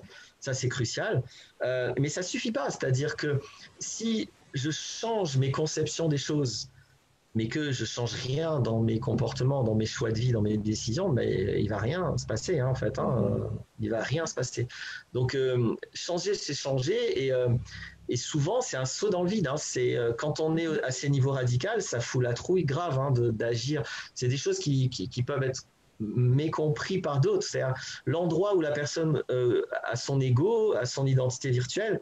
Si elle y va, elle croit qu'elle va mourir. C'est terrible à vivre, en fait. Hein. C'est des sauts dans le vide. Donc, et ça peut être prendre sa mère dans ses bras, ça peut être dire à son père va te faire foutre, ça peut être parler à sa sœur, ça peut être dire à son patron, tu sais, en fait, j'en ai marre de bosser 15 heures par jour pour rien.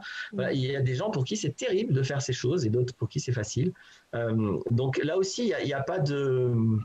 Il n'y a pas de honte à avoir sur les choses qu'on ne sait pas faire et qui sont rien à faire pour d'autres. Et pour nous, c'est une montagne. C'est psychologiquement parfaitement explicable. C'est complètement logique que ça fonctionne comme ça pour un humain, parce qu'un humain fonctionne par rapport à, encore une fois, ses conceptions, pas par rapport au réel. Donc pour certains humains, il y a un truc, c'est rien, et pour d'autres, c'est la fin du monde. C'est comme ça que ça marche, et c'est très sûrement bien comme ça. Donc agir, changer, prendre des décisions, transformer sa vie. À un moment donné, voilà, il faut être sérieux. Ça arrive des personnes qui veulent aller mieux sans rien changer. Moi, je suis toujours clair avec ça. C'est mort. Non, ça va rien faire. On peut pas.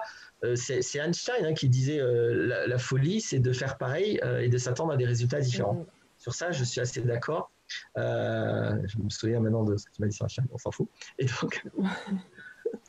Donc voilà, non, changer, c'est changer. Il faut agir, il faut oser sauter dans le vide. Le seul truc, c'est que quand on a simplement compris les changements qu'on doit mettre en place dans notre vie, mais qu'on ne change pas sa vision des choses, c'est encore plus terrible. C'est-à-dire que si j'essaye de changer sans avoir transformé ma conception, je vais juste souffrir, quoi.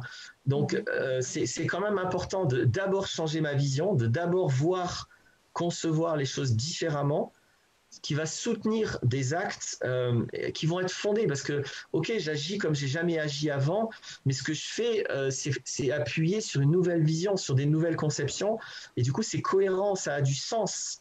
C'est pas juste que j'ai vaguement compris que j'ai plutôt intérêt à faire ça, j'y vais. Ouais.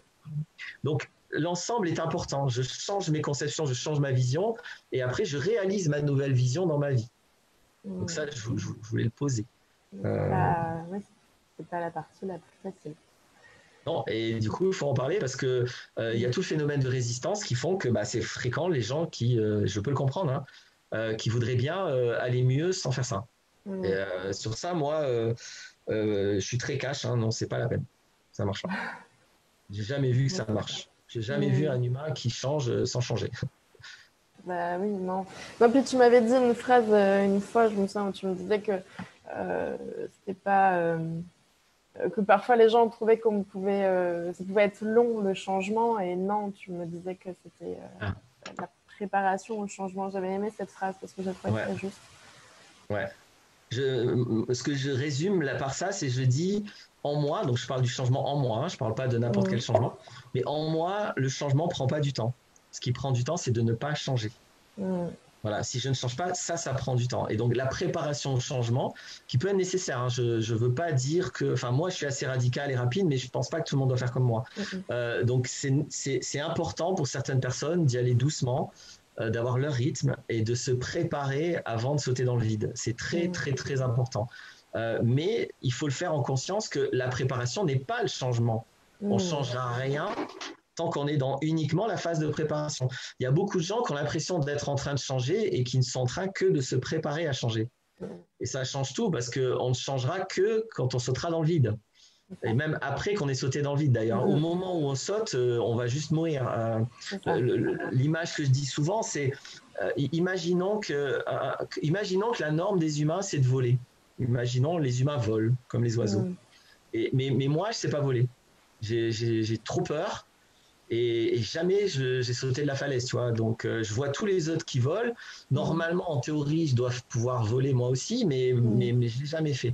Donc, mon cerveau n'a aucune information sur le vol. Je n'ai pas expérimenté. Donc, pour moi, m'approcher du bord et m'envoler, mon cerveau ne pourra pas le vivre comme ça. Il ne pourra pas dire tiens, je vais m'envoler. La seule chose que mon cerveau sait faire, c'est je vais risquer de m'écraser par terre. Parce que ça, il connaît bien. Et le cerveau, il ne peut que faire ça. C'est-à-dire je ne peux pas m'envoler.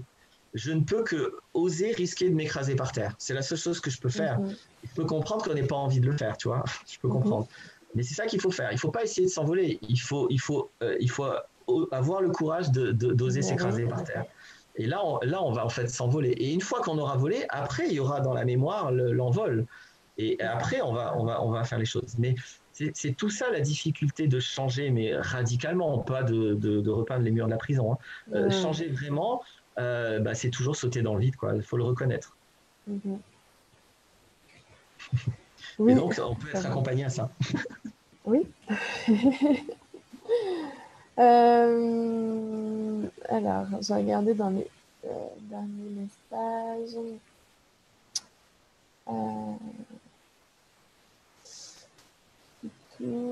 Alors, Grégory qui dit merci Laurent pour ton livre vivant. Les réflexions de jeu m'ont ouvert les yeux et m'ont appris à accueillir et à accueillir l'autre.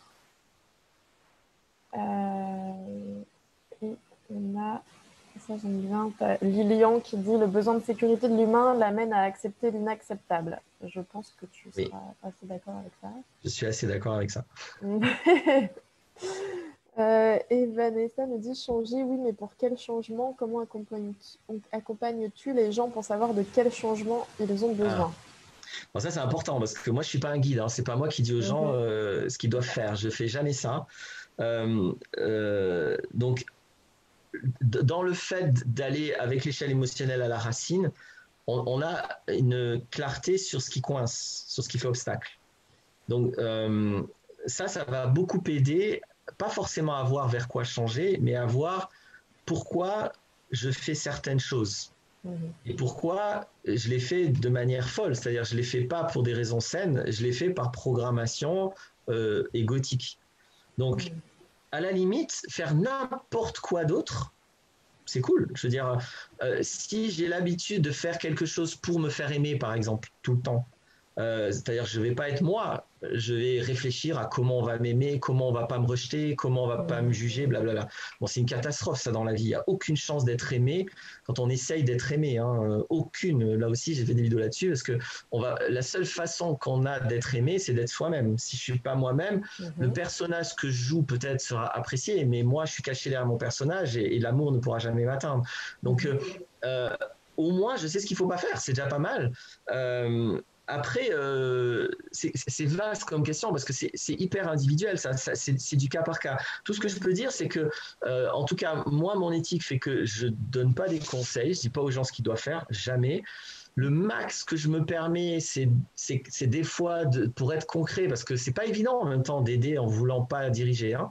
Donc le max que je me permets, c'est de donner des exemples, de clarifier. Et je dis toujours, attention, je n'ai pas à te dire quoi faire. C'est juste pour que ça soit un peu concret dans ta tête, le genre de choses que tu peux faire. Donc j'essaye d'ouvrir des portes en précisant bien, ne fais pas ça.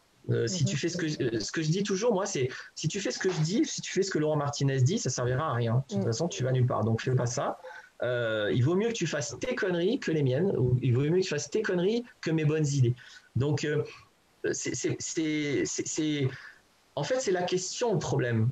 Parce que derrière la question changer, oui, mais vers quoi, il y aurait l'idée qu'il y aurait des bons changements et des mauvais changements. Et en fait, ça n'existe pas, ça. Il y a juste le fait de tourner en rond dans un rond-point. Ça, c'est ce que c'est. On a le droit de vivre sa vie en tournant en rond dans le rond-point. Ça, c'est le rond de l'ego. On a le droit de faire ça, pourquoi pas. Hein. Mais moi, je vais aider à quitter le rond-point, en fait. Hein. Maintenant, qu'on le quitte par la sortie 1, 2, 3, 4, en fait, on s'en fout. L'important, c'est de quitter le rond-point. Et si jamais la première sortie que je prends, elle me mène là où j'ai pas envie, bah, c'est génial. J'ai appris ce que je veux pas faire. Il n'y a pas de problème à ça. Je reviens au rond-point. Et maintenant, je suis plus avancé puisque dans le rond-point, je sais que la sortie 1, elle me plaît pas. Donc c'est cool, en fait. Et on s'en fout qu'elle me plaît pas, la sortie 1. Et je m'en fous que j'y suis sorti à la sortie 1. Il vaut mieux sortir n'importe où que tourner en rond. Donc, il n'y a pas de mauvais changement, en fait. Donc, il n'y a pas à guider les gens vers changer. Et c'est toujours une escroquerie de l'ego que de vouloir attendre d'être sûr qu'on fait le bon choix avant de le faire. C'est là où tu fais rien. Oui, il n'existe pas de bon choix, il n'existe pas de bon chemin. Comme ça, c'est clair. Donc, prenez n'importe quel chemin. Par contre, l'important, c'est comment vous vivez le chemin. Ce n'est pas le chemin qui compte. C'est comment vous le vivez. Et ça, c'est vous qui décidez à chaque instant. Donc, si vous vivez comme un gosse, bah, vous allez vivre toujours la même chose. Si à un moment donné, vous trouvez le courage d'être adulte et de prendre vos responsabilités, bah, vous allez vivre d'être un adulte et de prendre vos responsabilités. Donc, il n'y a pas de mauvais chemin. Hein. Le chemin, c'est juste le décor. On s'en fout dans quel décor vous êtes. Après, j'exagère un petit peu. Bah, c'est mieux d'être dans un décor qui vous plaît que dans un décor pourri. Mais justement, si pour l'instant vous ne savez pas choisir, bah, assumez. Si vraiment vous ne savez pas choisir entre les décors pourris et les beaux décors, bah, il vaut mieux apprendre en allant dans quelques décors pourris. Vous allez vite apprendre. Et quand vous savez choisir, bah, vous irez plus dans les décors pourris. Mais si je ne peux pas faire ce choix, bah, il faut que je fasse les mauvais choix. C'est très important de faire les mauvais choix. Quand j'ai appris à marcher, je me suis pris des portes, je me suis fait des croche-pattes, je me suis cassé la gueule. Et jamais je me dis, oh punaise, j'ai fait un mauvais choix. J'aurais pas dû me prendre la porte. Non, regardez comment vous êtes. Comment? Tu réessayes, c'est ça, quand on apprend à marcher, on se viande 50 fois, mais on continue, et puis c'est pas grave. Ouais, c'est ça, apprendre c'est se viander. C'est échouer. Moi, quand j'invite les gens à la pratique l'après-midi, je leur dis surtout échouer. Je m'en fous que vous réussissiez à l'échelle émotionnelle, c'est pas intéressant. Ratez, plantez-vous, faites des erreurs. Parce que les erreurs que vous allez faire là maintenant, c'est la dernière fois de votre vie que vous allez la faire. Donc faites-la, surtout faites-la. Cool, merci pour cette réponse. Là, il y a une question que je trouve intéressante.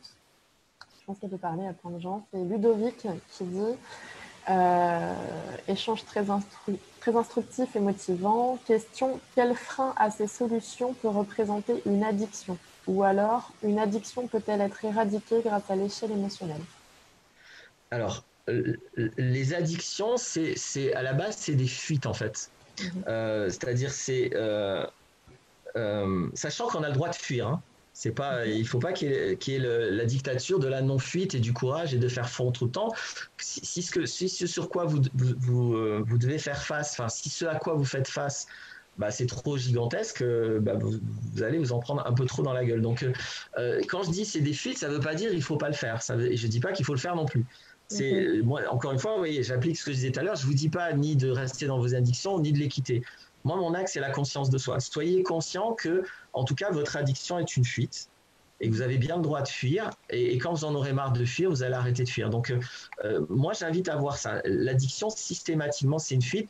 En général, c'est une fuite des émotions. La plupart des drogues permettent de vivre les émotions autrement, que ce soit le tabac, que ce soit le shit, que ce soit les drogues dures, l'alcool, tout ça, ça permet de ne pas faire face aux émotions.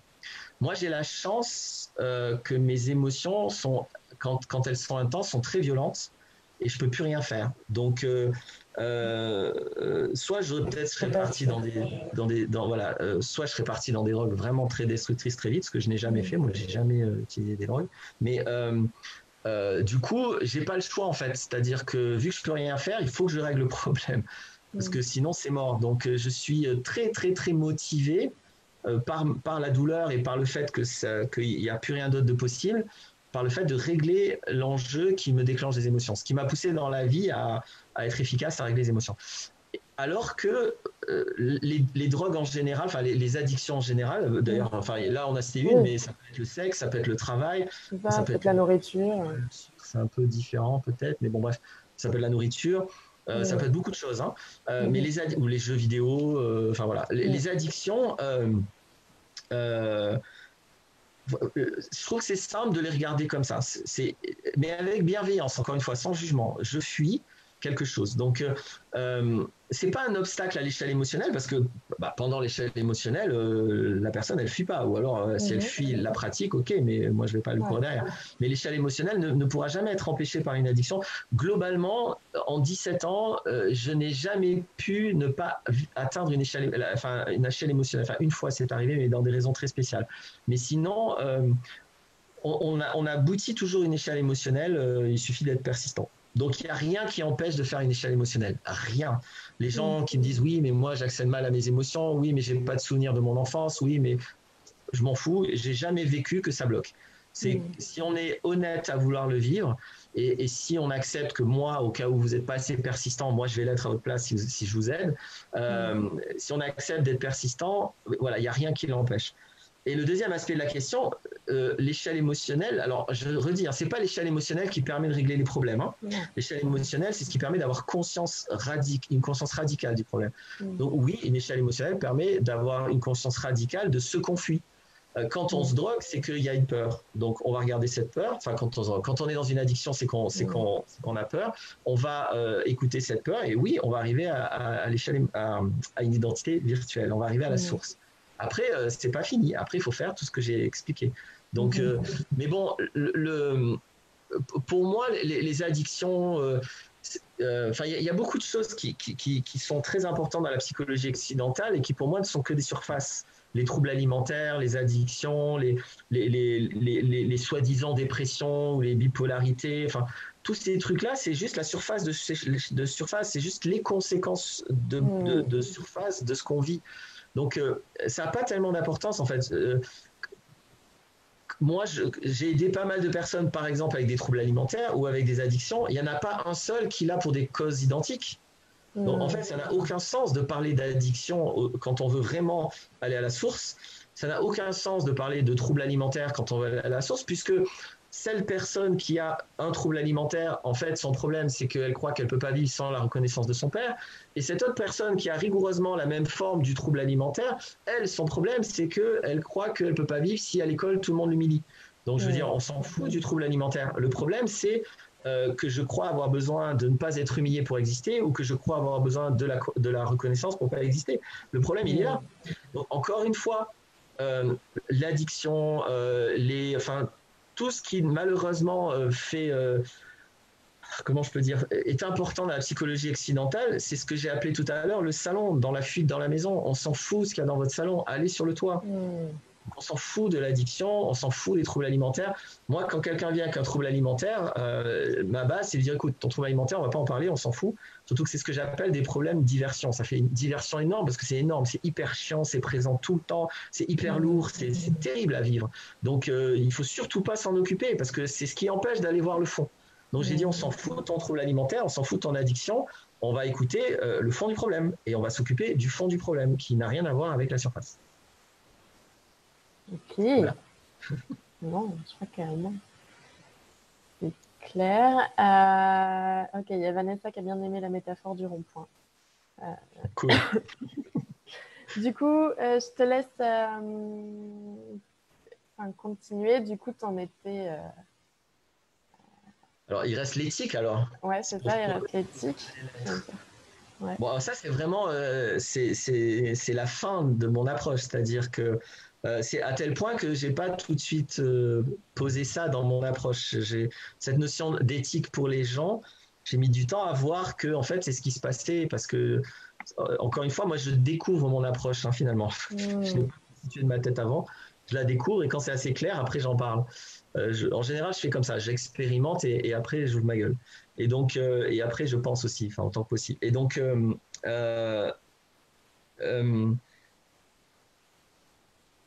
en général, on est fondé dans notre société sur de la morale. Je ne sais pas si... Bon, je vais y aller. Hein. La morale, c'est un ensemble de croyances, de règles qui vont poser ce qui est bien et ce qui est mal. Et donc, les points de vue moraux, c'est duel, donc c'est très très pauvre parce que la réalité, elle n'est pas en noir et blanc, elle est en couleur. Et en plus, il y a beaucoup de couleurs. Donc c'est toujours une catastrophe de voir quelque chose en noir et blanc. Le bien, le mal, les gentils, les méchants, le bon, le mauvais, le positif, le négatif. C'est toujours, je me coupe des nuances du réel quand je fais ça. Et c'est qu'il y a un point de vue moral, c'est-à-dire le problème du point de vue moral, c'est qu'il a besoin d'un arbitre, parce qu'il n'y a rien en soi qui est bien ou mal. Donc il faut une autorité, plus ou moins cachée. Ça peut être votre éducation, ça peut être votre culture, ça peut être votre religion, ça peut être votre ambiance familiale, ça peut être votre ambiance politique, mais il va y avoir une morale qui vient finalement... Enfin, il va y avoir donc un arbitre, une morale et des autorités qui viennent vous dire ce que vous voulez savoir de ce qui est bien et de ce qui est mal, de ce qui est bon, de ce qui est mauvais. Ça revient finalement au bon changement, au mauvais changement, au bon chemin, au mauvais chemin. Et moi qui viens et qui réponds, bah non, il n'y a pas de bon et de mauvais chemin. Donc, le problème de la morale, c'est ça, c'est qu'elle nécessite une autorité. Et pour moi, devenir adulte, alors là, ce que je vais dire, c'est pas de l'étymologie, hein, c'est plus du langage des oiseaux, mais adulte, c'est dualité. C'est privatif. C'est-à-dire, être adulte, c'est quitter la dualité. C'est-à-dire, c'est quitter la morale. C'est pas devenir immoral, c'est devenir amoral, sans morale. Et du coup, il faut remplacer par quelque chose. Quand je n'ai plus de morale, quand j'ai conscience, j'ai fait des vidéos là-dessus, que le bien et le mal, ça n'existe pas, que le bon et le mauvais, ça n'existe pas, que le positif, négatif, ça n'existe pas, il faut faire attention. Il reste deux voies. Il y a la voie du cynisme. Je peux devenir cynique, c'est-à-dire il n'y a rien de bien et de mal, donc c'est bon, je peux faire tout ce que je veux, quoi.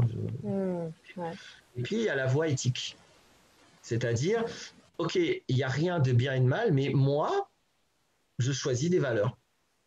Quand moi je prône le respect, je pense pas que c'est bien et je pense pas que j'ai raison, et je constate que la majorité des gens n'ont rien à foutre de ça.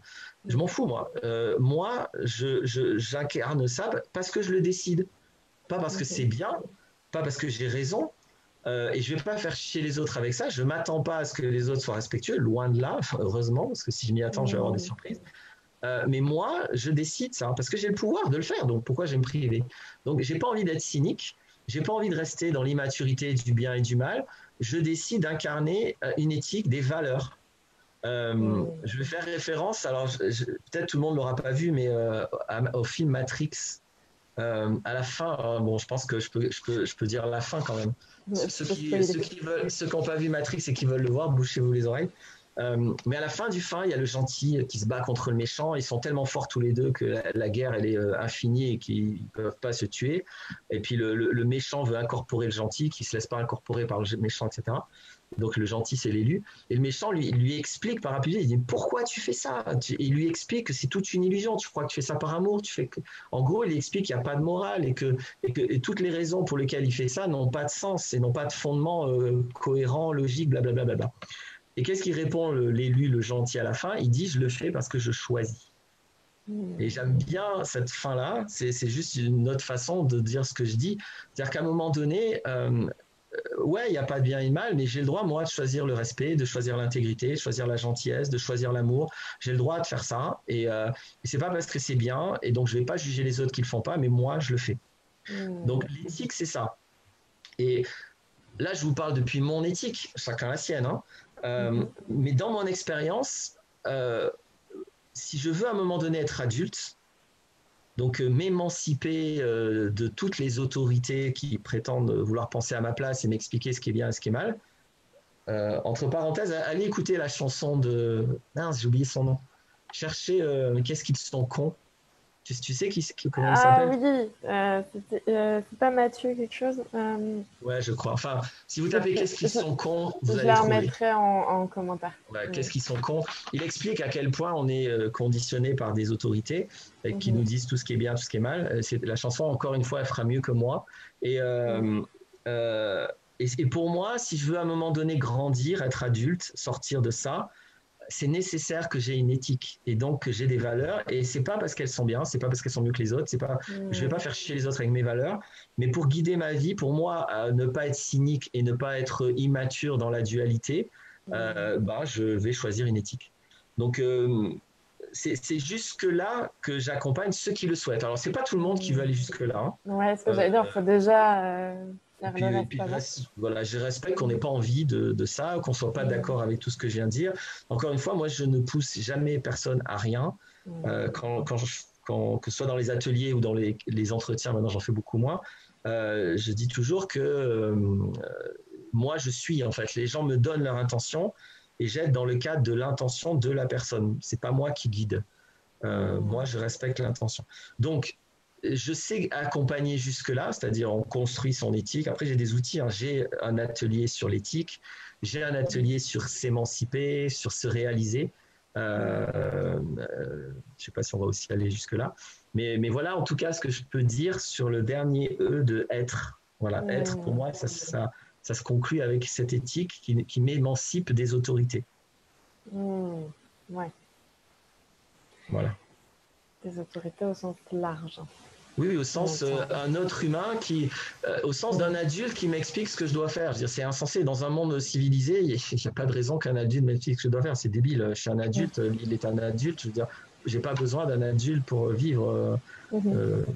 Donc, moi, je considère ça. Encore une fois, ceux qui veulent se plier à des autorités, je respecte profondément. Ils peuvent faire ça, c'est pas mon truc. Oui. Non, et après, on ne parle pas de politique ce soir. Mais là, ça devient, si, on va dire un mot, ça devient crucial de s'émanciper des autorités. Quand ça devient du délire paranoïaque, là, quand même, il faudrait se bouger un peu, quoi. Voilà juste ce que je vais dire. La parenthèse. Oui, parce que tu parles, toi, quand tu t'es défini, en tant que... il y a Eugénia qui dit c'est Mathieu Côte. Ouais, la musique. Ouais, c'est ça. Merci Eugénia. Oui, d'amener les gens vers leur souveraineté, justement. C'est ça, qui est important. C'est ça.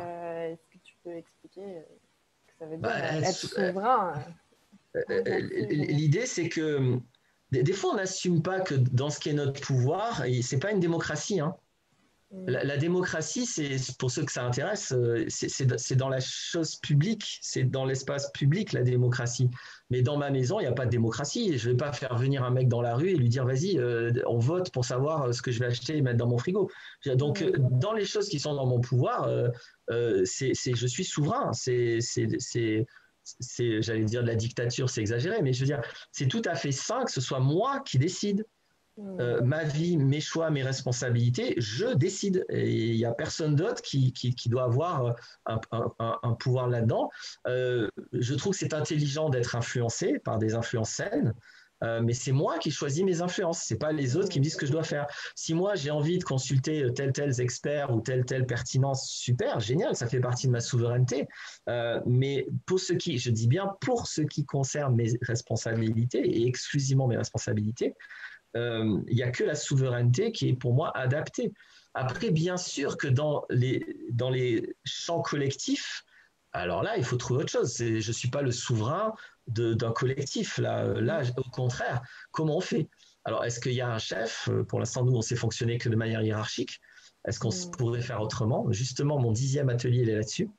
Est-ce qu'on peut gérer les ressources humaines hors d'un système hiérarchique?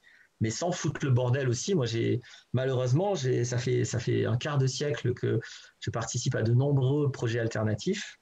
Et il y a le fameux PFH, le putain de facteur humain, qui fout le bordel systématiquement, parce que c'est bien beau de ne pas avoir des chefs qui disent aux gens et qui matent les égos de tout le monde, mais quand les égos n'ont plus un chef pour les mater, après ça part en vrille, quoi. Donc on ne peut pas remplacer la hiérarchie par rien, il faut la remplacer par quelque chose d'intelligent. Bref, ça c'est le 10e atelier. Mais donc oui, dans le champ collectif, là, je ne suis pas souverain. Ma souveraineté est limitée à mon royaume. Et mon royaume, je le redis, c'est avant tout mon corps, hein, et puis peut-être ma voiture, ma maison, mais c'est tout, quoi. Dans le reste, je ne suis pas souverain.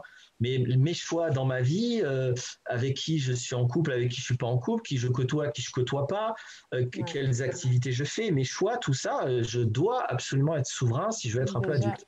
Ouais, c'est ça. Déjà c'est énorme d'en être là. D'être souverain de sa vie, déjà arriver à ça. Oui. De son entourage. Dans l'atelier sur la tribu, en fait, alors là, c'est le seul atelier qui n'est pas un outil à moi. Je transmets l'outil de quelqu'un d'autre, que j'adore cet outil, mais il s'agit d'être souverain dans son entourage. On apprend à s'entourer correctement. Ouais, c'est sûr que là, je pense qu'on n'a pas qu'à être concerné. Il y a du boulot en général. Ouais, c'est ça. Mais justement, cet outil est génial parce que, en fait, être fondé avec un outil efficace qui change la sémantique, hein, c'est toujours la même histoire. Hein. Cet outil est un outil qui propose une nouvelle sémantique relationnelle, en fait. Hein. Et donc, du coup, on a d'autres repères, d'autres visions, et ça permet de faire d'autres choix parce qu'on n'est plus conditionné comme avant à accepter l'inacceptable. On se dit, attends, j'ai bien le droit de choisir qui je côtoie, quoi. Point. C'est personne qui me dit qui je choisis. C'est tout. C'est tout. En tout cas, oui, ça paraît hyper simple. On peut le faire. Après, on a le droit de ne pas le faire. Ouais. Il y a Laure qui dit synarchie. Ah, j'ai déjà entendu ça, mais je ne saurais pas dire ce que c'est précisément, j'ai oublié. Mais on m'a déjà parlé de ça, on m'a déjà proposé ça. Si vous avez des dernières questions avant qu'on clôture ce direct, ce live qui a l'air de vous avoir plu, n'hésitez pas. J'ai encore pas la batterie. Du coup, est-ce qu'il y a quelque chose que tu n'as pas abordé? Enfin oui, je sais que oui. Non, ma question est très mal posée. Ok. Du coup, est-ce qu'il y a quelque chose que tu as envie de nous dire là avant qu'on clôture ou avant d'autres questions? Ouais, moi, ça m'amuse, mais il me vient ce que je dis tout le temps à la fin de mes vidéos. Mon leitmotiv, c'est le réel est plus fort que toi.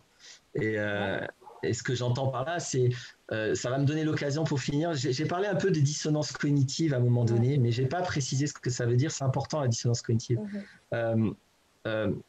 C'est vraiment un vécu basique, la dissonance cognitive. La dissonance cognitive, c'est quand il y a un décalage entre mon expérience sensorielle et mon expérience mentale. C'est quand il y a un décalage. C'est-à-dire ce à quoi je m'attends, ce que je pense, ce que je veux. Mes yeux, mes oreilles m'informent que c'est pas ça. Le réel n'est pas d'accord avec moi. Je fais quoi? Le réel est plus fort que toi, donc c'est pas le réel qui va changer. Quand on vit une dissonance cognitive, il n'y a que deux solutions. Soit on change ce qu'on pense, soit on souffre. Vous avez le choix, vous voyez. Mais il n'y a pas d'autre possibilité. C'est pour ça que je dis le réel est plus fort que toi. Si vous ne changez pas ce que vous pensez, le réel, lui, il ne va pas changer. Vous allez souffrir. Alors évidemment, je ne parle pas des réels qu'on peut changer. S'il y a une chaise au milieu, je la prends, je la mets de côté. Bien sûr, on participe au réel et on peut modifier le réel. Mais il y a aussi des tas d'aspects du réel que je ne peux pas changer. Donc ce que vous pouvez changer, en général, ce n'est pas un problème. Vous le changez et puis c'est tout. Mais quand on souffre, c'est qu'il s'agit d'une portion du réel qu'on ne peut pas changer et on refuse qu'il soit comme il est. Donc ça souffre. Et donc ça, il n'existe aucune, ce que je vais dire là, et c'est peut-être la seule chose à comprendre en fait, hein, mais bon, pour moi, il n'existe aucune souffrance humaine autre qu'un décalage entre le sensoriel et le réel qu'on vit avec obstination. C'est-à-dire, si je souffre, c'est que je refuse d'accepter le réel. Alors, on a des raisons des fois, hein, on n'a pas envie de certains réels, etc. Donc, je ne suis pas en train de dire qu'on est con quand on souffre. Hein. Ça m'arrive de souffrir et ça m'arrive de refuser le réel, surtout dans les relations, parce qu'on a toujours dans la relation l'espoir que dans la communication, dans les interactions, on va remettre un réel différent. C'est là où ça devient très tangent, parce que soit on est dans le respect en communiquant et en demandant, finalement, quand je veux quelque chose dans le pouvoir de l'autre, la seule chose respectueuse, c'est la demande. Je demande et l'autre, il a le droit de refuser par définition la demande. Mais je peux être tenté d'entrer dans la manipulation. Parce que éventuellement, si je manipule l'autre, si je rentre dans les jeux de pouvoir, je vais peut-être obtenir de l'autre qu'il change le réel dans mon sens. C'est là où l'éthique aussi intervient. Chacun fait ce qu'il veut. Moi ça, je trouve pas ça intéressant parce qu'encore une fois, on n'est plus dans la relation, on est dans le jeu de pouvoir. Donc, ok, on domine quelqu'un, bon, cool. Et alors Oui, et puis ça peut être des fois inconsciemment ou de la personne qui va jouer la victime, tu vois, et qui n'a pas l'impression de dominer ou de manipuler parce qu'elle est dans le rôle de la victime, alors que c'est aussi un jeu de pouvoir. C'est ça. Donc faites attention, ne regardez pas trop mes vidéos parce qu'au bout d'un moment, vous ne pourrez plus faire ça inconsciemment. Vous serez bien conscient quand vous manipulez. Donc ça peut être le danger. Faites gaffe, si vous voulez continuer à manipuler votre entourage, ne regardez pas mes vidéos. Soyez prudents. Donc j'exagère un peu. Hein. Il y a toujours des tranches, des moments, des finesses, des trucs. Mais bon, c'est pas grave d'être parfois en dérapage ou dans des frontières. C'est pas ce dont je parle. Hein. Il y a vraiment des individus qui sont beaucoup, voire en permanence, dans les jeux de pouvoir. Donc le réel est plus fort que toi. C'est ça que ça veut dire. C'est que c'est soit je souffre, soit je change ce que je pense, parce que si je souffre, c'est qu'il y a une dissonance cognitive. Je ne connais pas d'exception à la souffrance. Je ne parle pas de souffrance physique là. Hein. Je ne parle pas de douleur dans le corps. Hein. Je parle de souffrance psychologique. Oui, qui sont terribles. Voilà. Et qui entraînent d'ailleurs régulièrement des souffrances physiques derrière. Hein. C'est ça. Quand on remonte voilà, pour l'auto-guérison... Voilà le truc. Voilà, sur ça, tu es plus experte que moi. Voilà, mais quand on parle d'auto-guérison sur des problèmes physiques, on remonte de toute façon à des traumatismes psychologiques à un moment donné. Hein. Complètement. D'ailleurs, il y a Lilian qui demande comment fuir des pensées destructrices alors qu'une étude a révélé que plus on essaye de ne pas penser à une chose, plus on y pense. Et il met en exemple, je vous demande de ne pas penser à un ours blanc, à quoi pensez-vous sur l'instant ? C'est ça. C'est ce que je disais, hein, le flux de pensée, on ne peut pas le fuir. Donc, il faut aller au niveau sémantique. C'est-à-dire qu'il faut regarder qu'est-ce qui m'amène à penser ça et surtout, est-ce qu'il y a un enjeu émotionnel? C'est-à-dire, est-ce que cette pensée se fonde sur des émotions? Alors, soit il y a des émotions qui poussent à ce genre de pensée, soit j'ai peur et ces pensées sont une fuite. Et ça, c'est des fois un peu plus délicat à faire le lien. Mais dans l'idéal, quand j'ai des pensées comme ça, je ne sais plus comment il les formule, mais ça peut être vachement efficace. Alors encore une fois, moi, mon approche, c'est pas de régler la surface des choses. Hein. On va au fond et après, on passe le temps qu'il faut pour régler le problème de fond. Et puis, pendant ce temps-là, peut-être qu'on aura encore les pensées. Mais encore une fois, tant que vous n'avez pas réglé la fuite sur votre toit, votre salon, il est merdique. Mais on s'en fout, j'en occuperai plus tard. Ce que je veux dire, c'est que arriver à faire le lien entre ma pensée et des émotions va vous permettre de faire avec cette émotion une échelle émotionnelle. Et là, vous allez comprendre le fondement de votre pensée qui est très, très, très, très, très éloigné de cette pensée. Et votre mental, lui, il ne pourra jamais faire le lien entre la pensée qui fait chier, là, et l'ego, quoi. Jamais. Et si vous essayez de le faire avec votre tête, il y a 9 chances sur 10 que vous soyez sur une fausse piste. J'ai dit tout à l'heure que l'intelligence mentale n'est pas... ne permet pas d'introspection. Je vais argumenter juste rapidement sur ça. Le mental, il est hypothétique. C'est-à-dire que le mental, en fait, il accède à votre mémoire, donc il accède à vos connaissances, il ne peut rien faire d'autre, parce que c'est là que vous avez des mots, des pensées, c'est tout, des connaissances, et il invente une hypothèse, en fait. Le mental fonctionne comme ça, et c'est génial comme fonctionnement. Mais c'est très utile pour des choses. Mais pour faire de l'introspection, c'est l'auto en fait, ça sert à rien. C'est-à-dire que c'est que des hypothèses. La psychanalyse, c'est que des hypothèses. Donc des fois vous êtes bon, des fois vous êtes complètement à côté. Mais étant donné que souvent entre les choses de surface et l'identité virtuelle, là, je la mets comme ça, il y a plein de couches. Que vous fassiez que des bonnes hypothèses pour amener à là, puis à là, puis à là, puis à là, puis à là, puis à là, c'est l'ordre de l'impossible. Moi, ça m'arrive très, très fréquemment. Donc, j'aide quelqu'un à faire une échelle émotionnelle qui a des fois fait 15, 20, 25 ans. J'ai déjà eu 25 ans de psychanalyse. La personne, elle trouve quelque chose qu'elle n'a jamais trouvé en 25 ans de psychanalyse. Elle le trouve en 10 minutes. Pourquoi ? Parce qu'au lieu d'utiliser son intelligence mentale, elle utilise l'intelligence émotionnelle. Donc, je ne sais plus pourquoi j'en suis amené à parler de ça, mais je voulais le faire. C'était quoi la question ? Tu parlais de l'introspection et du mental. Non, parce que lui, il te parlait de comment fuir des pensées destructrices. De pensée. C'est ça, c'est ça. Donc, il ne faut pas réfléchir ça. Il ne faut pas chercher avec le mental à trouver le lien. C'est faire confiance à l'émotionnel. On cherche l'émotion associée, on fait une échelle émotionnelle et après, on ne s'occupe plus de la pensée. On s'occupe du problème. On s'occupe de ce qu'il y a sur le toit. Là encore, je vais toujours répéter la même chose. Quand on parle d'addiction, quand on parle de troubles alimentaires, quand on parle de pensées perturbantes, on est à la surface de chez surface. On n'en a rien à foutre. Il faut arrêter de s'occuper de la surface. Voilà, donc je ne sais pas si vous restez une autre question. Je pense que vous avez remarqué qu'avec Laurent, ça déménage. Donc, si vous faites ces ateliers aussi, déjà, vous allez voir ces vidéos. Mais au moins, ça bouge, c'est efficace. C'est vrai que moi, là, effectivement, tu commences à me transmettre tes outils. Et puis, du coup, j'ai fait un peu... c'est vrai que c'est assez bluffant parce que c'est pertinent. Et puis, c'est ultra efficace. Donc, moi, j'adore. Et surtout, j'adore ta démarche de faire en sorte que les gens soient autonomes. Encore une fois, t'es pas en train de leur vendre un truc sur 3 ans, toutes les semaines, voilà, où il faut tout faire. Non, ça y est, on se prend en main, on avance et c'est top, quoi, parce que du coup, ça peut que les mettre dans toutes les sphères de leur vie, en plus, tu vois, les mettre souverains, justement. Et du coup, je sais pas, je me dis que ça peut que inviter d'autres gens après à avoir envie de faire la même chose en voyant quelqu'un qui est bien dans sa vie, bien dans ses bases, avec justement son passé, son présent, qui gère ses émotions, enfin, qui gère. Et en tout cas, voilà. Les vies en conscience. Voilà, vie en conscience. Et les vies à l'endroit. Ouais, voilà, qui a repris les choses dans le bon sens. Voilà, bon, les gens disent merci.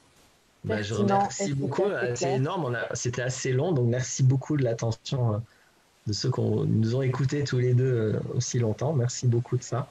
Ouais, merci à tous. De toute façon, vous pourrez retrouver les replays là sur Facebook et puis on va le mettre sur YouTube aussi, on va le mettre sur ta chaîne et puis, puis sur la mienne, comme ça vous pourrez retrouver facilement.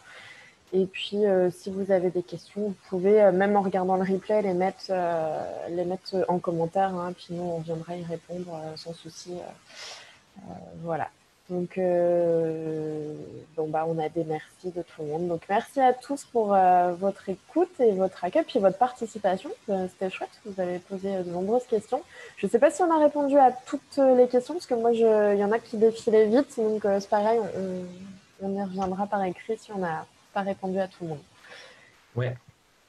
Je te laisse le mot de la fin. Qu'est-ce que tu veux que je dise? Non, soyez heureux, soyez libres, et puis faites attention aux autorités corrompues. Ok, c'est le mot de la fin. Oui, attends, je vois Laure qui dit peut-on avoir le nom du site de Laurent? Redonne le nom de ton site et je vais le mettre en commentaire de toute façon. Alors, mon site général, c'est être-humain.net, le tiré du 6. Et ma page pour aider, c'est être-humain.net/aide. Voilà. Il y a 2 sites, on va dire. Il y a un site général et un site sur ma façon d'aider. Je vais les mettre en commentaire là sous Les deux sont liés. Les deux sont liés. Ça marche. Merci Bon, beaucoup. bisous à tous. Merci à toi aussi, hein, Dourga, de m'avoir accueilli avec toute ton attention. Avec Et plaisir. c'est cool. Et puis, attends, il faut annoncer qu'on va faire ton interview bientôt. C'est moi qui t'interview et Oui. tu vas présenter ta pratique. Oui, oui, on va faire l'inverse. On va expliquer.